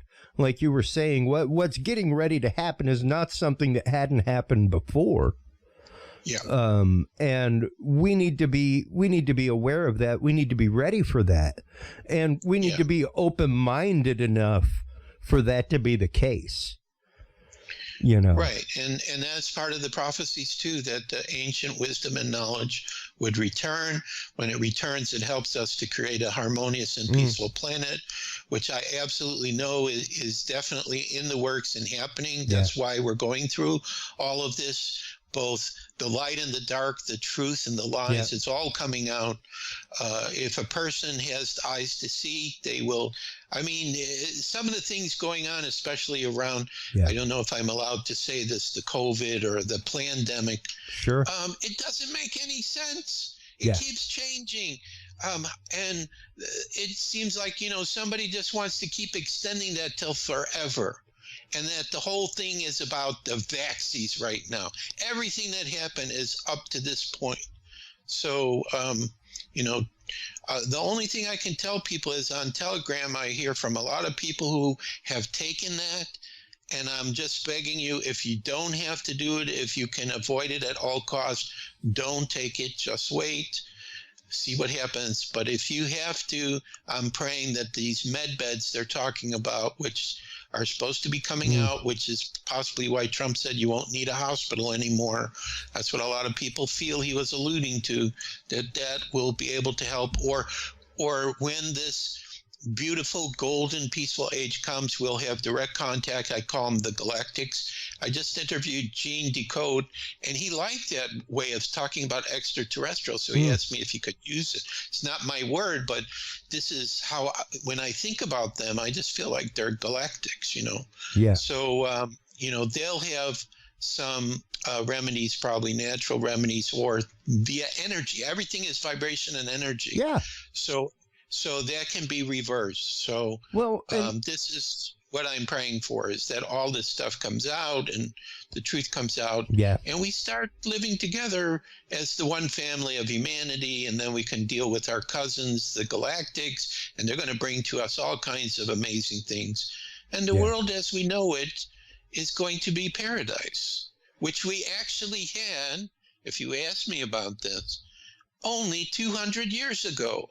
and it is not talked about in our history whatsoever. Well, and let's start getting into that. Let's start getting into not only that, but some of the new knowledge that you're talking about coming up in your. I don't want you to give away all of the meat and potatoes of your new ebook, but a couple of treats from the new ebook to kind of give people an idea of the path of knowledge gathering that you have been down over the last little bit. Okay, so this is on the subject of flat Earth. Okay. So before I say what I'm going to say, I realize, and I had the same challenge too when I first started to serious look at it, that I thought, because I like all the science fiction TV shows we have, where we're flying in outer space and spacecraft, and there's all these planets and solar systems and everything, and that sounded like such a great model. But the whole thing is that if you really look at, so this would be one tip. So you can check this out yourself. Although in the free ebook, I'm going to have direct links to some of the videos I'm going to recommend where you see what I'm talking about. You'll be able to see and decide for yourself.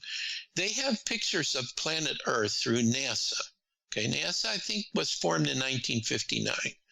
Okay, and there are graphic experts who are looking at like their pictures, like what do they call it, the blue ball, or they have a name for it, and they're talking about that they use Photoshop for cloud patterns on there, and there's fake stuff, and we never see, like from a camera in space, taking a picture of the Earth. It's all these like CGI graphic images that we're being given about the Earth.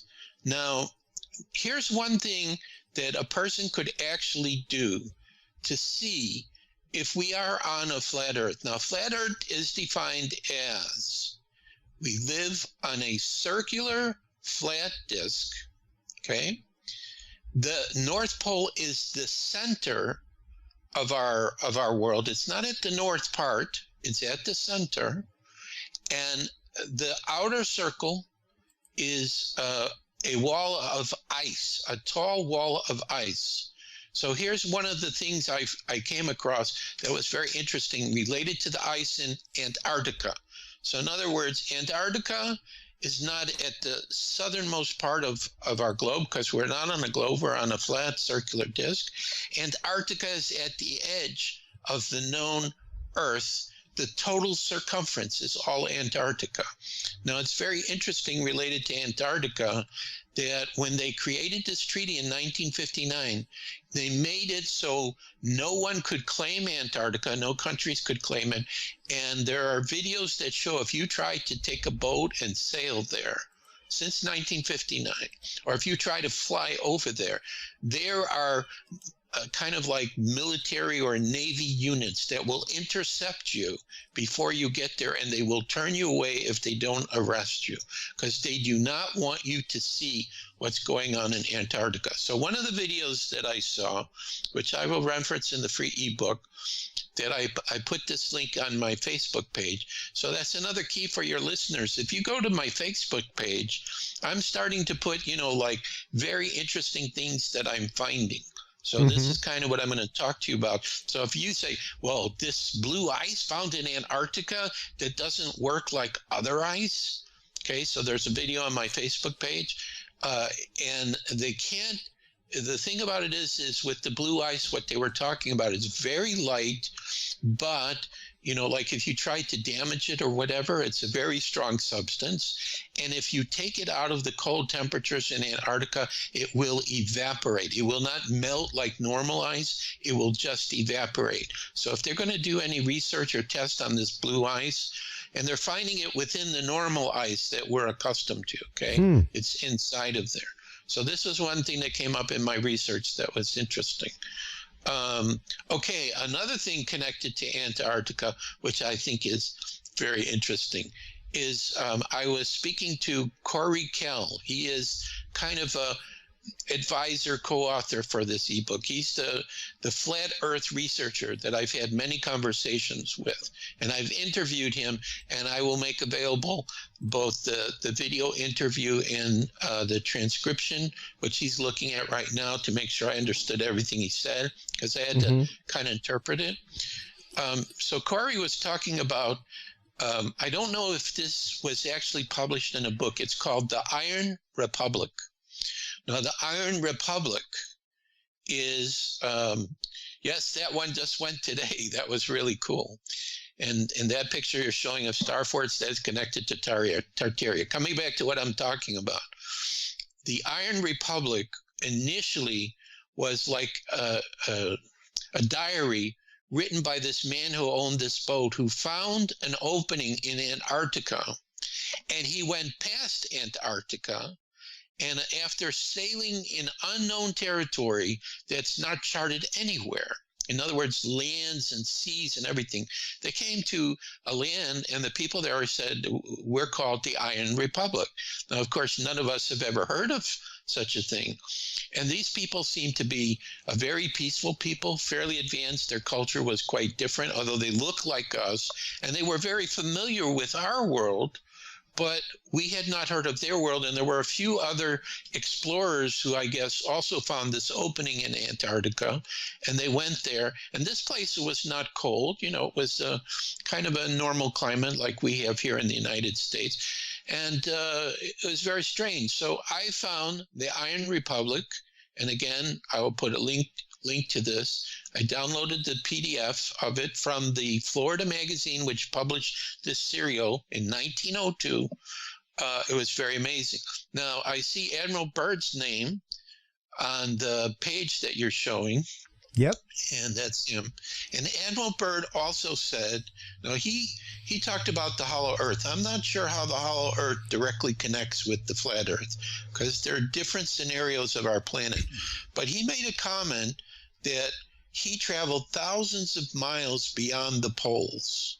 So again, if he did that, there's a possibility that he actually went beyond the ice wall, and he found other land and other people, okay, that we don't know about. Yeah. So in the free ebook, I'm going to offer some alternative maps. Number one, the flat earth map, the Gleason map that came out in 1892 is a really good one. And by the way, if you look at the United Nations logo, you will see Gleason's map on there, except for Antarctica is not shown, although it could be the laurel wreath that they have around the circular disk of the Earth.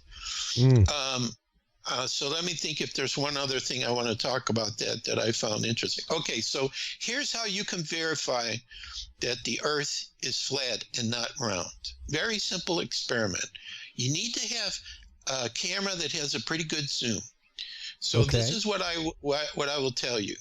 So by Pythagoras' theorem, if the Earth is round and the circumference is around 25,000 miles, the curvature of the Earth will be defined by the following equation.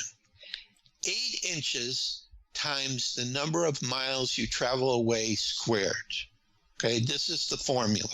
Now, it may not be exactly this, but it's very close to this. So this is about the curvature of the Earth, because if the Earth is round and you were to go to an ocean, okay, and you were to look at the horizon, the curvature of the Earth should stop you from seeing very far into the distance, okay? So, for example, following this formula, if there was a boat that was 1 mile away from you, the curvature of the Earth would be 8 inches. So you could probably see that.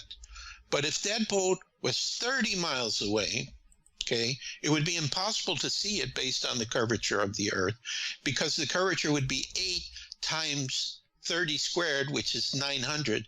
So that's 7,200 inches, which I have no idea how many feet that is, but that's a lot of feet.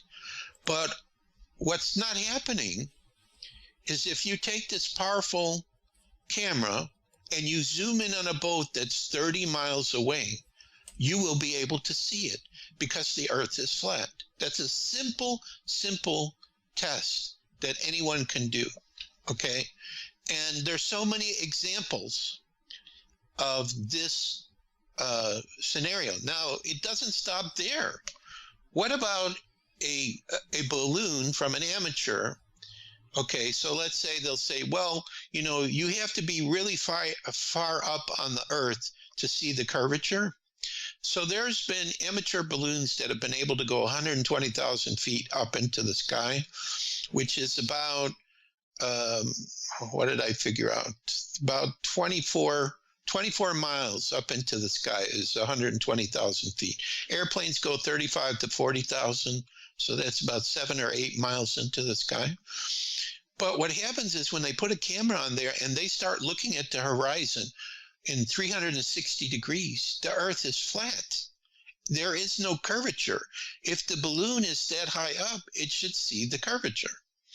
Now, so these are just some things that come up, and of course there are going to be people on the other side that say, no, that's not the way that it works, and they'll show you all these formulas to explain why the Earth has to be curved and everything, and none of us will understand what these formulas are saying, okay? So the two different scenarios of how it works is either a heliocentric model or a geocentric model. The heliocentric model we all were taught in school talks about, you know, there's this gaseous sun 93 million miles away.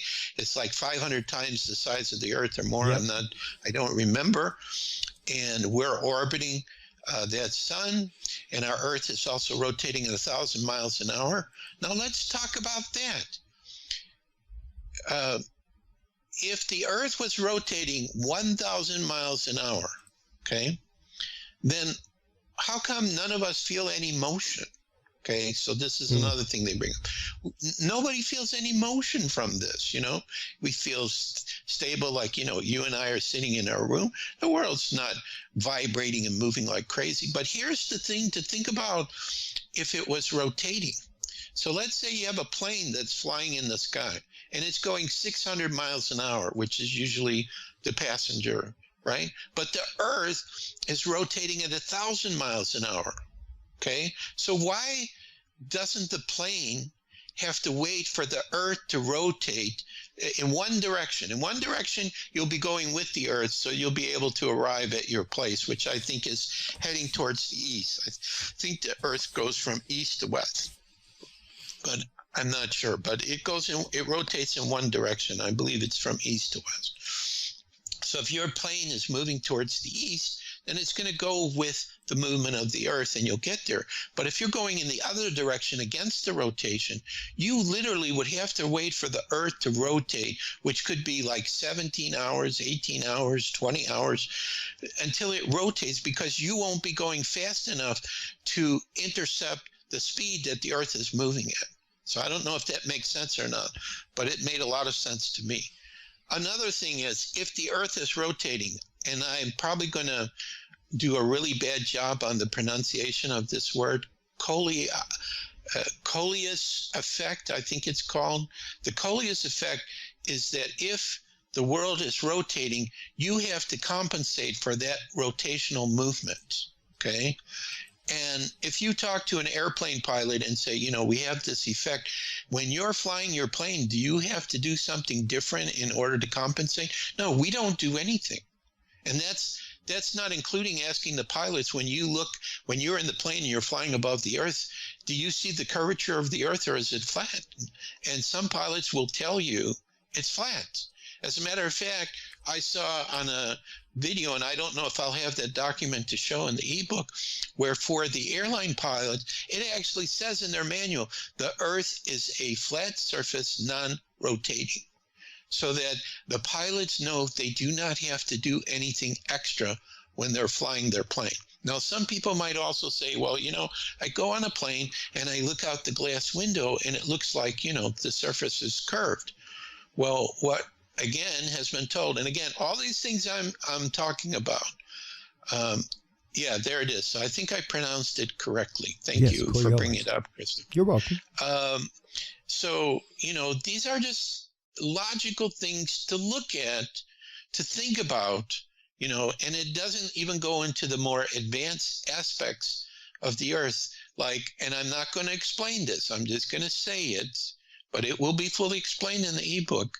There is a good possibility that the sun is not 93 million miles away, that it is a light in the sky and not a gaseous ball that may be less than 80 miles above the Earth. And the moon is the same. They're both small objects. According to Mark Sargent, who I'm transcribing his interviews, he said the consensus based on the flat Earth researchers is they're only 50 miles in diameter. They're really tiny, but they are a source of the light. And it's a very sophisticated system that explains this. And the last thing I would talk about is the dome.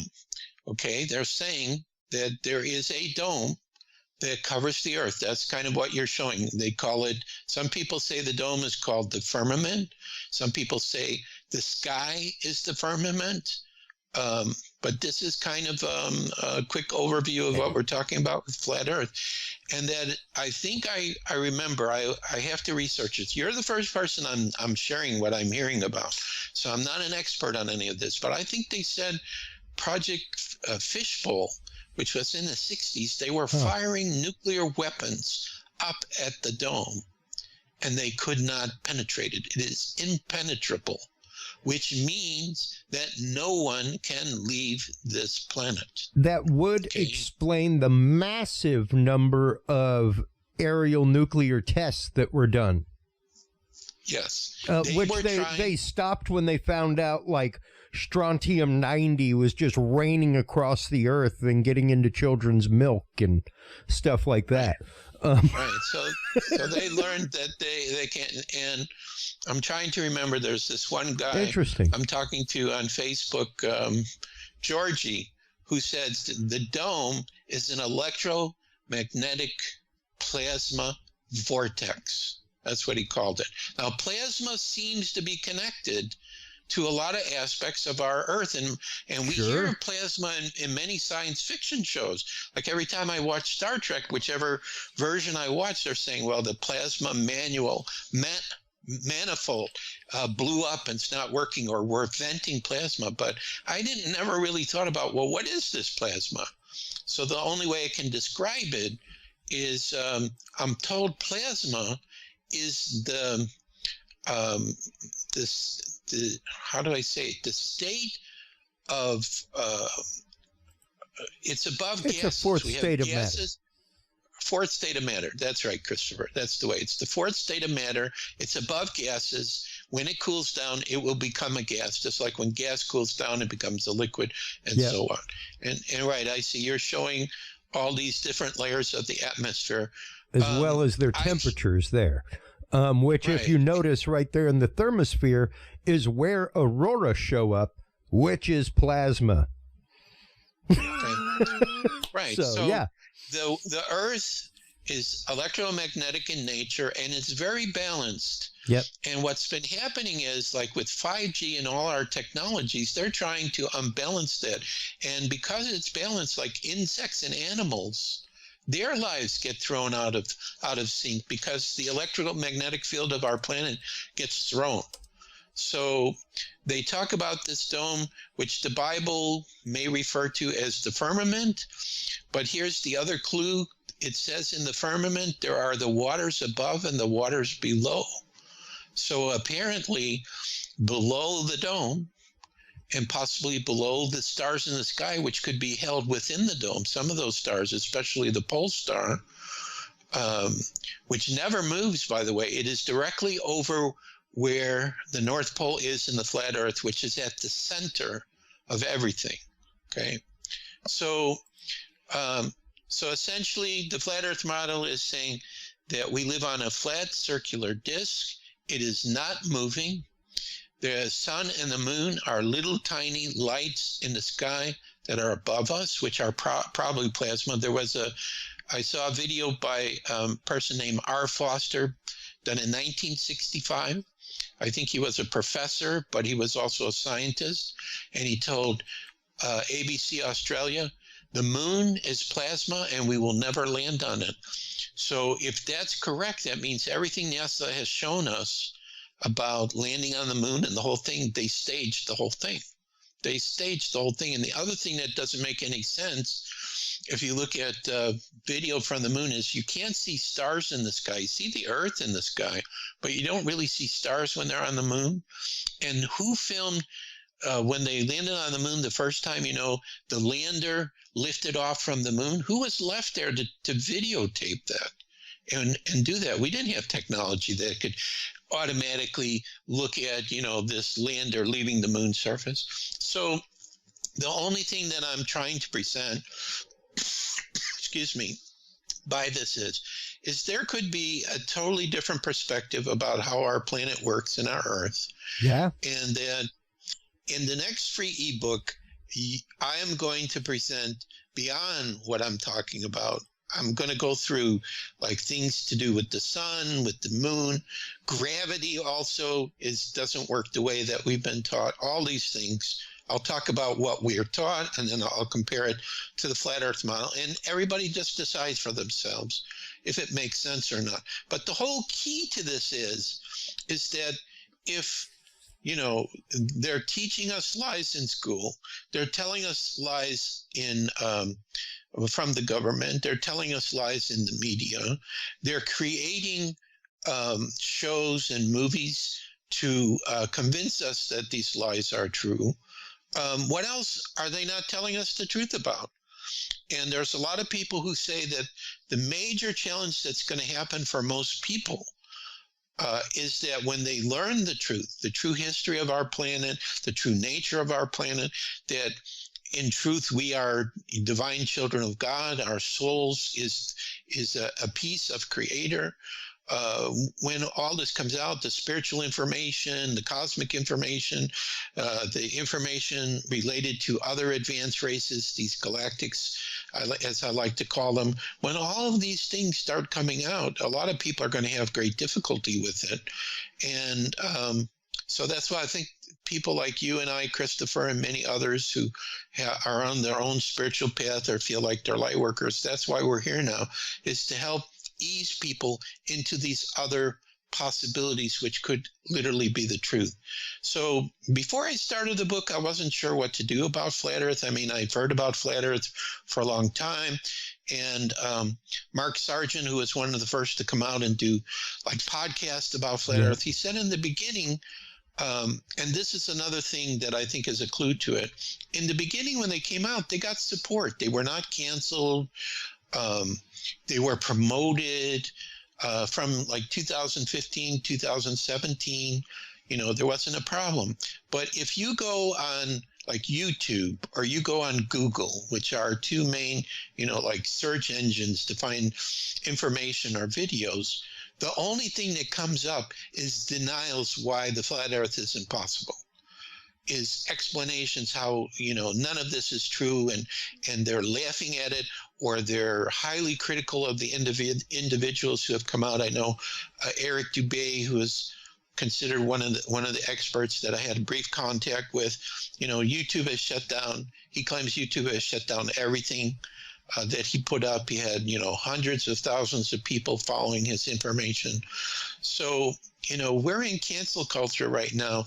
And all I know is whatever it is they cancel it because usually it has the truth, whether it's about, COVID or history or this flat Earth. I mean, when I listen to the flat Earth and then they say, well, look at what the heliocentrics are saying. Let's take gravity.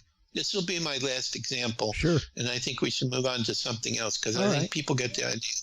So with gravity, according to what I was taught in school, the reason why I don't float away is because we're on an Earth that's a huge mass, and gravity is pulling me towards the center of the Earth, so I don't fly away. Although helium, for some reason, has some property that it can float into the air, right? But here's the inconsistency, and this is what Eric Dubé pointed out. But they also say gravity is what holds the planets in their orbit, right? But this is a different kind of gravity. This doesn't work the same, because if gravity work the same as it did on the Earth should go and go into the sun and be destroyed, because the sun is much larger and huger than the Earth. It would have a greater, and then lose its orbit and fly away. Or if that's the right way for gravity, then how come we're not floating above the Earth? So there's two different definitions of gravity which don't make sense. And his explanation is density, that the reason that we stay on the Earth is because we're more dense than the air around us. So that's what keeps us on the Earth. That's why a balloon will go into the sky, because its density is lighter than the air. As a matter of fact, he shows on a video where they put a balloon with a certain amount of helium and a certain amount of air, and it literally floated without movement above the floor of the room it was in. And the other thing too that would explain anti-gravity would be the electromagnetic fields. Like I saw another experiment in a video with a piece of paper where it had two metal discs, and he switched the polarity, and the paper went from being attracted to the lower metal plate to the top metal plate. And all he did is switch the polarity. So electromagnetism also has something to do with what holds us on the Earth. So this is another aspect of it that's kind of interesting. So they all point to, and I forget this guy's name, it's this famous scientist. He had a show where, he's talking about science, and I can't remember his name. Maybe some of your listeners will know. And he holds his microphone, and then he just lets it drop. There, that's the proof of gravity. Well, according to what I just told you, the microphone dropped because it's more dense than the air, and so it just fell to the ground. His name's at the top. Everybody hears about him, and so on. So the thing is with Flat Earth is, hopefully through the ebook, I will try to write it in a simple manner as possible, that everyone can understand it. Or I'm thinking too, there's one other thing I'm going to say. There's Corey Kell was, what did he call it? Applied geometry.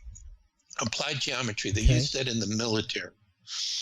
So besides the fact, he said that when they fire their weapons or their cannons, again, they don't have to do anything special because the Earth is rotating. They just, I think they call lines of parallel or something. That's their technical term. They focus on the object that they want to fire at, and they have a system with applied geometry to make it work. So he said, this is the key. He developed, and he said it costs like only $150 to put this equipment together, an equipment that could measure the angle of the sun in the sky. Okay? So this is the simplicity of his test. If we are on a round globe, the maximum angle that the sun could be in the sky, okay, based on being on a circular planet, would be 45 degrees in the sky. That would be the maximum. However, during the summer, he has measured angles of the sun greater than 45. I think he said up to 57 degrees. He said that right there absolutely proves that we are not on a round planet. And also, it somehow proves that the sun is not that far away. It's not 93 million miles away. In the ebook, there is another man that I transcribed his whole video. It was very interesting. He explains one scenario exactly what the sun is, and it will blow people away when you hear that. So it's even more than just plasma, just the way that it may be manifest and how it's moving in the sky and the whole thing. So Corey Kyle says the sun, if you understand the sun and you understand its movements for the seasons and how we see its sunrise and sunset, that's the whole key to understanding the flat Earth. That will demonstrate the flat Earth is totally correct. So there's some little tidbits. I don't know if they made sense or not. I'm not here to convince anyone that this is the way it is, but I'm going to tell you, if you contact me through email, crystalskullexplorers@gmail.com, and you say, Joshua, put me on your list for your new free ebook. When it's done, I will send it out to you, and you will be blown away because there's so much more beyond what I've talked about. This is just the tip of the iceberg, okay? And there's one man, this guy I met on Facebook, who has like these reports he's written. Those reports are almost unbelievable what he talks about. And they come from ancient records that he has uncovered and translated. Ancient records from civilizations in the past. And what he's come out with is amazing. And one other thing, and I have this on my Facebook page, so you can take a look at it, and a lot of people yelled at me and said, this isn't correct. You need to scroll down more. It's a little ways down. Okay. Keep going, keep going, keep going, keep going. There's the map from the UN and the Flat Earth. Keep going. Should be coming up pretty soon. Too many things on skulls here. I must be into skulls. You're into crystal skulls for some reason, Joshua. Oh, that's the North Pole map. There it is. There it is. Okay, perfect. So just hold right there. So this is Devil's Tower, right? So there are some people in Wyoming who claim underneath Devil's Tower, they've actually found some kind of root system. And so, again, based on the videos that I've been studying, Devil's Tower was a huge tree when our planet was not carbon-based. It was silicon-based, and the top part of it was cut out. So this is another thing. It's not directly connected to flat Earth, but it is connected to how the Earth was a long, long time ago. And this would be a time when giants existed. So many different things that are coming out, incredible things. So, you can just put it in your back pocket and say, hey, that's an interesting story. Or, yeah, maybe there's some truth to this. Now, one last thing I'll mention in the free ebook, I said, I believe the galactics will know exactly what's going on the Earth. So I have a friend who channeled for me his buddy Heltar, who's a Pleiadian, and that was an amazing conversation. So I won't say anything more than that, but the Pleiadians knew absolutely about what I'm talking about here.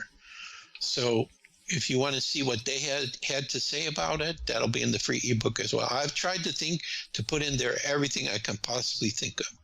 So it's just something, take a look at, see if it makes sense. Or a good video, I'll give you a key good video to watch if I've, got your curiosity. There's this person called Iwar Anan. I think he just showed up this year. And I watched this video on Tartaria, but it's called The Lost History of Flat Earth. So if you look up Iwar Anan and The Lost History of Flat Earth, you'll hear about Tartaria. You'll hear they knew the Earth was flat. That's how they created their free energy system. And he has some parts of Flat Earth, but then he did another one, which I can't recall the name of. I think it's What Happened to Earth or something like that. But if you look up his name, Iwar, Ewaran, even though if you look up Flat Earth or Tartaria, his videos won't come up in the top. But if you look up his name, you'll see his videos. Those two videos, only 13 hours of watching. So you really want to put aside a weekend where you're totally bored. You'll be astounded, what he's talking about. Has a big following. There's a channel where we discuss things connected to what he's talking about. And so quite a bit of the information I'm sharing comes from him, but I'll have links in the ebook, he has video of the ice wall. So I have a link there so you can see what that looks like. And, another link about the blue ball that NASA shows us, that it's, photoshopped and all these things. So very interesting. So, Christopher, I turn it back to you. I've been talking for a long time here. That's all right. Hopefully what I was talking about made some sense. Absolutely. And, it's interesting because earlier you made mention of you don't know why this information has found its way to you. Much like our guest just before you was talking about, manifestation, I think, is a big part of that. And especially your relationship with the crystal skulls, the medium of which they're made, and just that kind of esoteric knowledge to begin with, and being open to that. I think you've kind of manifested that path before yourself. Right. Well, it was interesting because as an author, the way I learn is I ask a lot of questions.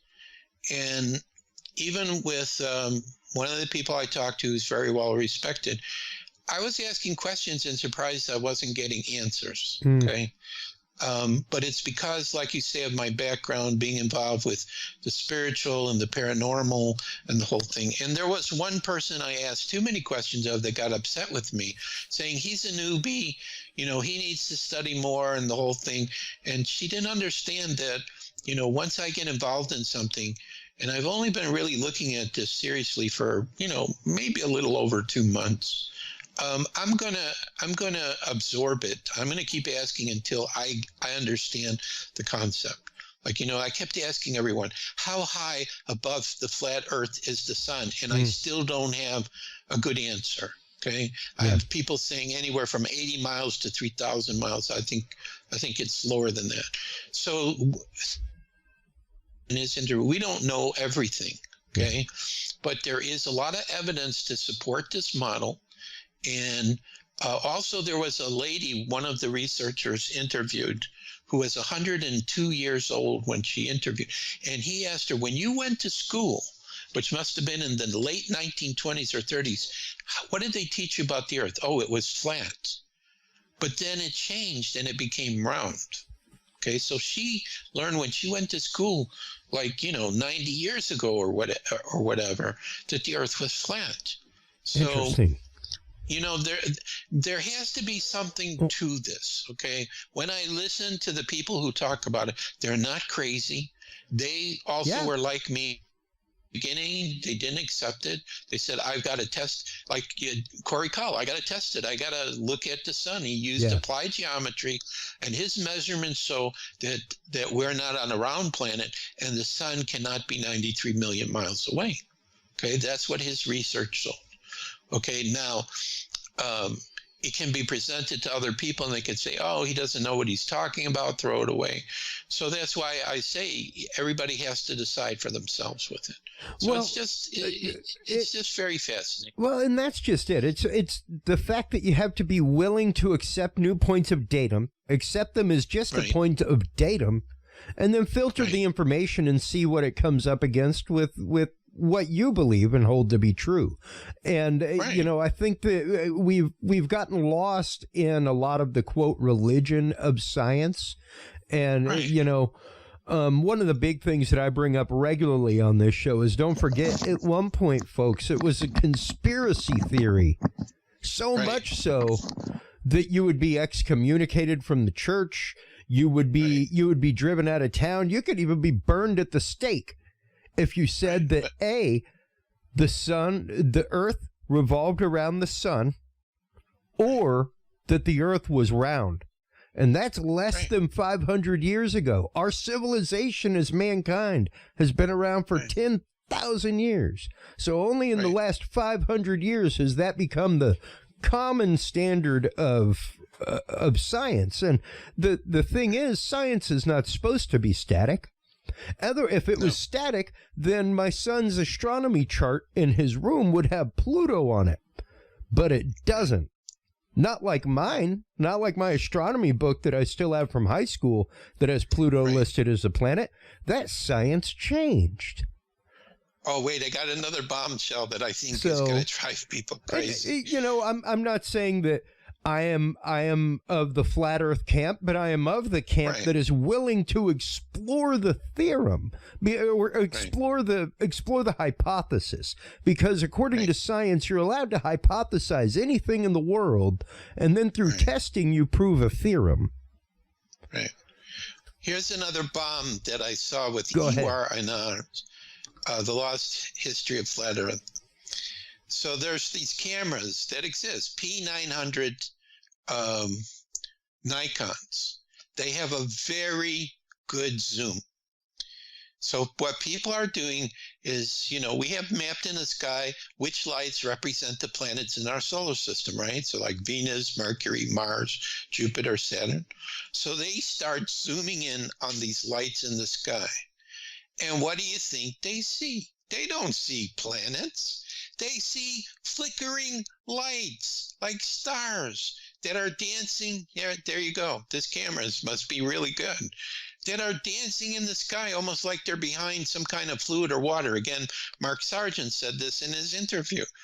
So he was acknowledging that people are seeing these dancing lights, but they're also, if you slow them down, it's almost like they're broadcasting sacred geometry, which is known as cymatics, which I didn't know anything about. So that's another thing that came up in my study of this. Yep. Cymatic is where, like, if you take a bowl of water and you put a speaker underneath and different frequencies of sound, different hertz of sound, all kinds of amazing geometric patterns come out. Well, when you slow down the light of these so-called planets, which really are wandering stars, that's what they're calling them in the flat earth community, they're showing these geometric patterns. They're not showing you, a physical planet. So Mark Sargent wasn't sure if they're sentient or not. Are they sentient? He didn't know. But so anyway, if you really get into it and you don't make any judgment at all, and you don't try to talk yourself out of it, you just look at all the evidence and everything I'm talking about, I'm going to be discussing in the free ebook with links to some of these key things so you can watch the video, make up your own mind. There's something going on around our Earth. And the flat Earth model may not even be complete because, like I said, if there's land beyond Antarctica, there could be other domes on top of our dome. There could be other continents. It could be the galactics aren't coming from outer space, which, by the way, outer space doesn't exist. So this was the other thing I was thinking to say. I just saw an article where a satellite crashed, and guess what was connected to it? A helium balloon. If we do not have outer space beyond the atmosphere, whatever they call that level of atmosphere, that means that the only way you could have a satellite go over the Earth is if you have a helium balloon, okay? Because it's not going to stay up there. There is no vacuum up there for it to sit. So that's just another thing for consideration. So I mean, there's just too many little tiny nitpicking ideas that come out when you really are open to take a look, that you have to think about it. And also, of course, the dome keeps all the atmosphere around the Earth so that we're secure, but I would call it the Petri dish syndrome. If you create a Petri dish and you put things inside and you let it grow and so on, it could be very well that that's how our Earth is. It's a self-contained system, like the Truman Show almost. Like sure. That movie we show. Like a biosphere that you'd go out and buy on Amazon or at Sharper Image that's got like little swimming shrimps and stuff on your desk. Right. So if this is the way it is for our world, it could be that other worlds that exist are the same. And we could be stacked, bio worlds, one on top of the other, and, not even be aware of it, because that's what Corey Cowell kept saying. He kept pointing to the side. Instead of pointing up where these other beings are coming from, he kept pointing on sideways, to the left, to the right of us, could be other worlds similar to this. Yeah. And then the other thing is, if there is no outer space, what's out there? I'm thinking Star Trek Voyager had this race, I think they were called 8472 by the Borg. I don't know if people remember them. They came from fluided space, which means it wasn't a vacuum. It was kind of a liquid. And this is kind of what I'm leaning toward, maybe outside of our dome, as kind of a liquid type of space. Or Corey Cowell even said maybe our dome is underwater. We might be underwater somewhere. So the whole key to all of this, whether a person agrees or not, is that what's going to be coming out here, the truth, it's just going to blow a lot of people away. It's just going to blow a lot of people away. So if there is no outer space, yep, there's the beings in Star Trek I'm talking about. I actually just watched one of the episodes of Star Trek Voyager where, there was one of these. No, there were two episodes, actually. One where they duplicated Star Trek Academy and the Earth, and Voyager ran into them and they had to make peace with them.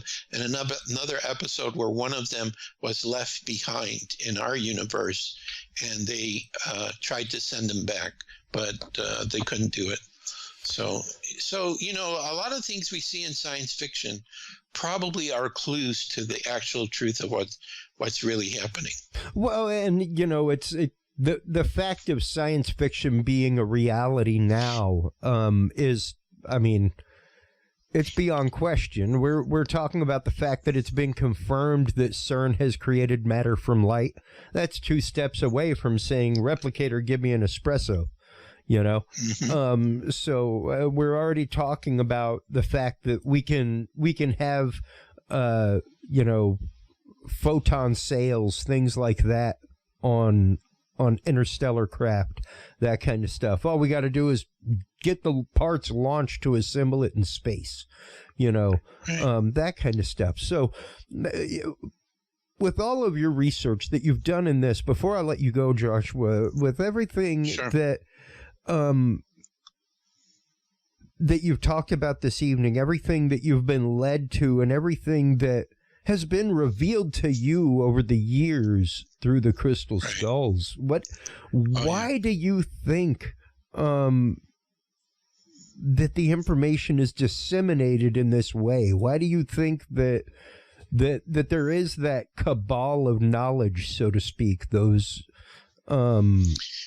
ancient traditions and ancient teachings that, when you look at them, are more than likely held pretty true, but yet still, for some reason, they're pushed down, they're pushed away, and the evidence, because even, the reason I brought up the whole Admiral Byrd thing is because, hey, you can't fly over that area where Admiral Byrd went in. You can't.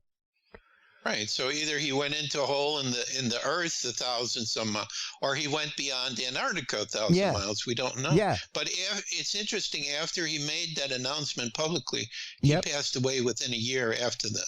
Yeah. And he was told that he was not allowed to really talk about what he saw. Yeah. And at the same token, you got to wonder, from the military point of view, is it the fact that, is there something there? Is it the fact that you defend the fact that you put a straight up Lulu in charge of something and made him an admiral? Either one of the two things happened. What was the whole reason behind his Arctic expedition? Not one, but 2 of them. His flight, everything. So the debriefing with the president, all of that. So it's interesting, and it's one of those that, unfortunately, these are not the things that we are taught in our standard history class. These are not the things, and here recently, my wife is busy researching a book right now that she's writing. Excuse me. And the Salem witch trials play into this book, and now, granted, she grew up in Boston. She's been to Salem numerous times with me. It's one of my favorite cities in the country. But she was like, wow, there's so much of this history that I was just unaware of. She's just been digging into it and digging into it. And through it, she found this website, which is basically like a curriculum building website for teachers, where it's like, so here's a topic in history. Here's how to cover it for, kindergarten through 3rd grade, 4th grade through 6th, the different developmental levels, where literally this is what part of it they can grasp, so you can glaze over it, but you can't really dig deep yet. That'll come in 3 years when their brain can really grasp the consequences of what those actions were and how it bridged the gap between these 2 individual events. Right. So to answer your question, I'll try to do it briefly. Go ahead. I believe that there was a great civilization that existed before ours known as Tartaria. I've seen a map from 1771, the Encyclopedia Britannica, that shows Tartaria existed. Like the main part of it was in the area of Russia. But it had, I don't know if you want to call it colonies or extensions everywhere, including in Canada and the United States. There was an article written in 1858 that talked about ruins in the United States. I don't recall ever hearing about ruins in the United States. Now, the reason I bring up Tartaria is that it is not shown in any history. We have buildings left over from Tartaria which are extremely advanced, like the Taj Mahal or the Arc of Triumph in Paris. These are very advanced structures that no one had technology when they say they were created in the 1500s to the 1800s. Impossible. They have geometries inside of these buildings. So this is what I think happened. I think that there was what is called a reset, just like they're saying we're going through a great reset now. So it seems to be a parallel happening here. So I'll tell you how this reset, this is what people believe how this reset worked. Now, according to Gene Decode, who I interviewed before, so again, his link is on my Facebook page if you want to hear the conversation I had with him 2 days ago. We talked a little bit about Tartaria. Yep, that's one of the maps of Tartaria that still exists. And we're going to hopefully do another show where we're going to go through the slide presentation I have on Tartaria and both give comments about, what people are seeing. But what he said, and this was verified by my friend that Heltor spoke through, who's the Pleiadian, that they worked with, how can I call them, not so nice galactics, which I think they're still doing now. We're talking about like globalists or elite or whatever you want to call them, the people who think they're in charge. And they used advanced weaponry, and they got rid of all the Tartarians. They destroyed them. They buried their buildings. There was some kind of mud flood that's talked about with Tartaria. And then there were all these fires that occurred in the mid to late 1800s in many American cities where they were destroying more buildings. They wanted to destroy all the evidence. So a lot of the cathedrals we have now, they're not religious places of worship. They were buildings from Tartaria that was used to help them with their free energy. So they did a complete reset on Tartaria, and that was started like about 200 years ago. It's hard to imagine with the histories that we've been taught. Then what they did is they re-educated. Where did all these foundlings or these children come from? Refugees, there were all these children that just appeared out of nowhere. They re-educated them all, and some people connected to Tartaria said that every single language we have today, they invented it. They're only 200 years old. All the religions, they invented it. It's only 200 years old. Sacred ruins that have histories behind it, like Stonehenge, are fakeries. So again, the whole history of everything that we've been taught in the past. And this one person on Facebook I've been talking to said Rome, Greece, and Egypt did not exist. So it's like what I'm talking about is there was a reset done from Tartaria. And now I think this is where these people want to go again, using, the big V things to depopulate the earth, to reset everything because we have too many people here right now. Now, what Gene Decode and I talked about, however, is, and also Heltor confirmed this, divine intervention is going on right now. The earth is not going to be allowed to be destroyed. The earth is not going to allow it to become a prison planet. Okay? There is not going to be separation of categories of people, of different levels of people. It's going to be equal. We're going to go back to how Tartaria was. One of my free ebooks, I have 2 experiences that I share. It's called Messages from Argus, where I saw the future, and I know that we're going to go toward a positive future. So the last thing I would share is, and this again, I talk a little bit about in this book, and then hopefully you'll give me time to give out the website and again how to get all these free ebooks, is there was a man interviewed by Carrie Cassidy named Bill Woods. And Mr. Woods worked with a device called Project Looking Glass.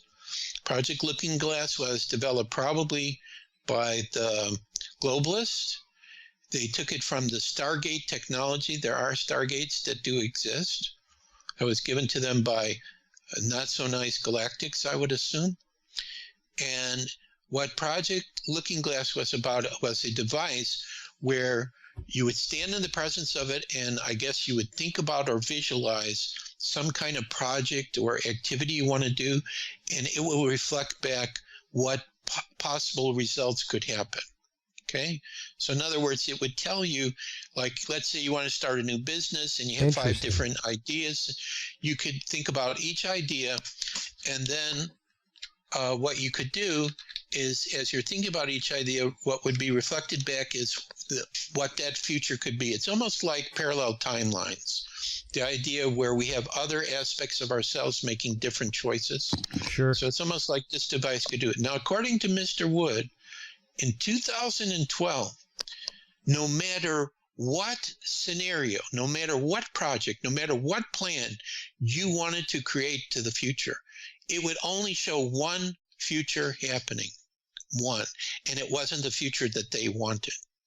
So Genie Code was saying, so what happened is, he calls the good guys the Alliance, light that's fighting the dark, because we have this undeclared war going on behind the scenes. I think it's pretty obvious. He said that the Alliance or the White Hats, they got Project Looking Glass, and they were able to see every single thing that the cabal or the globalists would try, so they would know how to block it. And Mr. Woods said that basically what he observed in this is that a higher power is saying there is an awakening happening to humanity. And in a way, all these kind of dark, challenging things are waking people up in some way. They're either waking up and saying, hey, I haven't been told the truth, or hey, I want to know about all these other things, or their spirituality is being awakened. So there is a great awakening that we're in the process of happening. Now, the other thing I talked about with Gene Code was, I see 3 scenarios about what happens to people during this great awakening. And he believes that those who will awaken to their spirituality and the new heaven and new earth, which I call the golden dawn or golden age, whichever you prefer, that there is another version of the earth that some people are already seeing will go to, and everything is going to be peaceful and harmonious. And those people who do not, through free will choice, accept that positive reality, they're going to stay here, and they're going to have to go through Armageddon. They're going to have to go through, all this mad stuff. Now, that's what he sees. I'm not sure. I'm thinking that as the truth comes out, and as the advanced technology that's been withheld from us starts coming out, and we start re-educating people and doing everything following God's law and respecting each other and living harmoniously and dancing in the street and joyful and everything, that this will be the catalyst that will awaken the people who are on the fence. Okay, so they'll come around, but certain people who absolutely are fighting this or whatever, I feel there's another earth being prepared for them where they have to go through what we call the 3D reality of competition and ego and all of that. So, but we believe the timeline for this earth is going to be positive. That's the only thing that I've seen. So it doesn't matter what the media is saying or the horrendous challenges that are going on or all the weather or whatever. We are moving in that direction, and it's God's will. And Heltor said there will be divine intervention that will happen for this. So if you agree with me, even though you may not understand from this moment here, because tomorrow's 9/11, I have no idea what's going to happen tomorrow, if some crazy things will go on for 9/11 tomorrow. Yeah. But even if you don't understand step by step how we're going to get there, because it may look impossible, may look like the globalists are winning. They're forcing everyone to get vaxxed, like what's happening in Australia. It's a total lockdown. That's their test case, is what I'm hearing from people from either Australia or on Telegram. It looks like, nothing's going to stop this. Now, we do have a clue that Gene Decode brought up yesterday. He said, there was this earthquake in Mexico City, right? I said, yeah, I heard about that. He said, but look at these strange colored lights that are flashing in the sky while the earthquake's going on. I said, yeah, I was curious about that. That's not lightning. There is fighting going on between the forces that are in the underground military bases called DUMBs and the Alliance spacecraft. They're firing like laser type beams or things, and you can hear, I heard explosions in the video people were taking. So that could be a sign that everything is starting to turn more towards the positive. So the key is, and this is what I recommend to everyone, is visualize in your mind. Well, what can it hurt to do this? And look at this vision every day. What would the world be like if we had total peace, total harmony? What would that world look like to you? And every day, just visualize it and don't accept anything else that's told to you of what's happening, any explanations. Like even Afghanistan, I don't think they told us the right explanation. Gene Decode again said the reason Afghanistan happened is that they had a lot of poppies in Afghanistan. Yep. And apparently the Taliban burned those fields. And the globalists lost another source of drugs. Myanmar was another place they were getting drugs from, and that got taken over by the military. So see, there are things going on in the world that, the media is going to say, well, Biden blew it and it's this, but maybe there's other reasons for it. So if people just visualize this, peaceful earth, and through the geometric multiple, like Ken Keyes wrote about the 100th monkey. Well, which of us will become the 100th human to visualize peace, and in the next instant, once that 100th person does it, peace instantaneously is all over the world. This is how powerful we are, because we are divine children of God. And everything that exists in every reality, in every dimension, in every universe is through the power of Creator's mind. Creator visualize, because Creator wants to experience every conceivable reality. So this is my take on, like what happened before. It's being tried again, but it's going to fail this time. I absolutely know this. How do I know this? Arjus is who I will be in this lifetime, in my future. He says he's in 2037 to 2040. The world already is at peace by that time. He's showing me scenes of it. So it's like, if my own self in the future is going to show me that, who am I to disagree with my future self? Although he changes his name. But then I say, well, Arjus, then tell me, how are we going from here in 2021? What are the steps and the activities happening and everything? Sorry, I can't tell you. Then you won't become me. You will go through those experiences. Because on the level of spirit, there is no time and space. So that's how I could have such a communication. So let me finish up here with our website for crystal skulls. Absolutely. I'll talk a little about all these new skulls we have that just arrived. I believe it was Wednesday. That are looking for their guardians, the Geronimo Juniors, and also the free ebook. So our website, as he's showing you here, is csc.crystalskullexplorers.com. And I'm sure, Christopher, you'll have this listed somewhere. Oh, absolutely. The video. So this has our information. There's another one I may send you that has some of our free ebooks. It's on our new website, but it's not done yet. So I won't. Great. And I don't even have it memorized, so I can't give it out yet. No worries. No worries. My email, now these are the 5 free ebooks we have. So, of course, Crystal Skull, only 100-some pages. Are we in a computer simulation is another. Tartaria. That's the last one I did in July. What else do I have? I have a high-level summary of what's going on right now, but it's from May, but I still think it's there. However, I will caution you if you ask me about it. It talks about the light and the dark, and I tried to stay away from the horrific stuff that I believe is going on as much as possible, but a lot of people don't want to read about it, so you may not like that one. And what's the other one I have? boy, I can't believe it. I just sent out all 5 today. Well, anyway, just write to me and I'll tell you the 5 subjects. crystalskullexplorers@gmail.com is my email.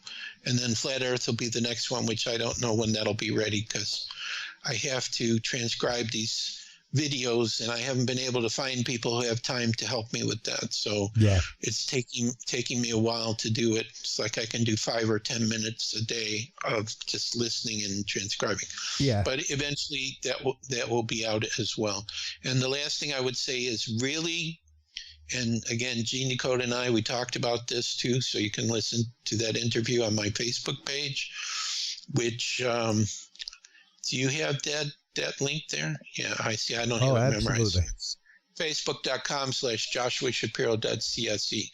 So all the radio shows I do are on there. A lot of stuff about Flat Earth is on there. The interview with Gene Decode, I just added. The Crystal Skull I added today, and that one just went today. It's really amazing when it happened. That one there where you see the star fort in Tartaria, that's the link with Gene Decode's interview. Star forts also exist. They were not forts. They look like stars. Advanced structures done by Tartaria also. So amazing stuff. So, feel free to chat with me, to ask for this information, giving out the best information that I have access to try to help people to understand what's happening. So the key is, do not come from fear. Do not give your power away.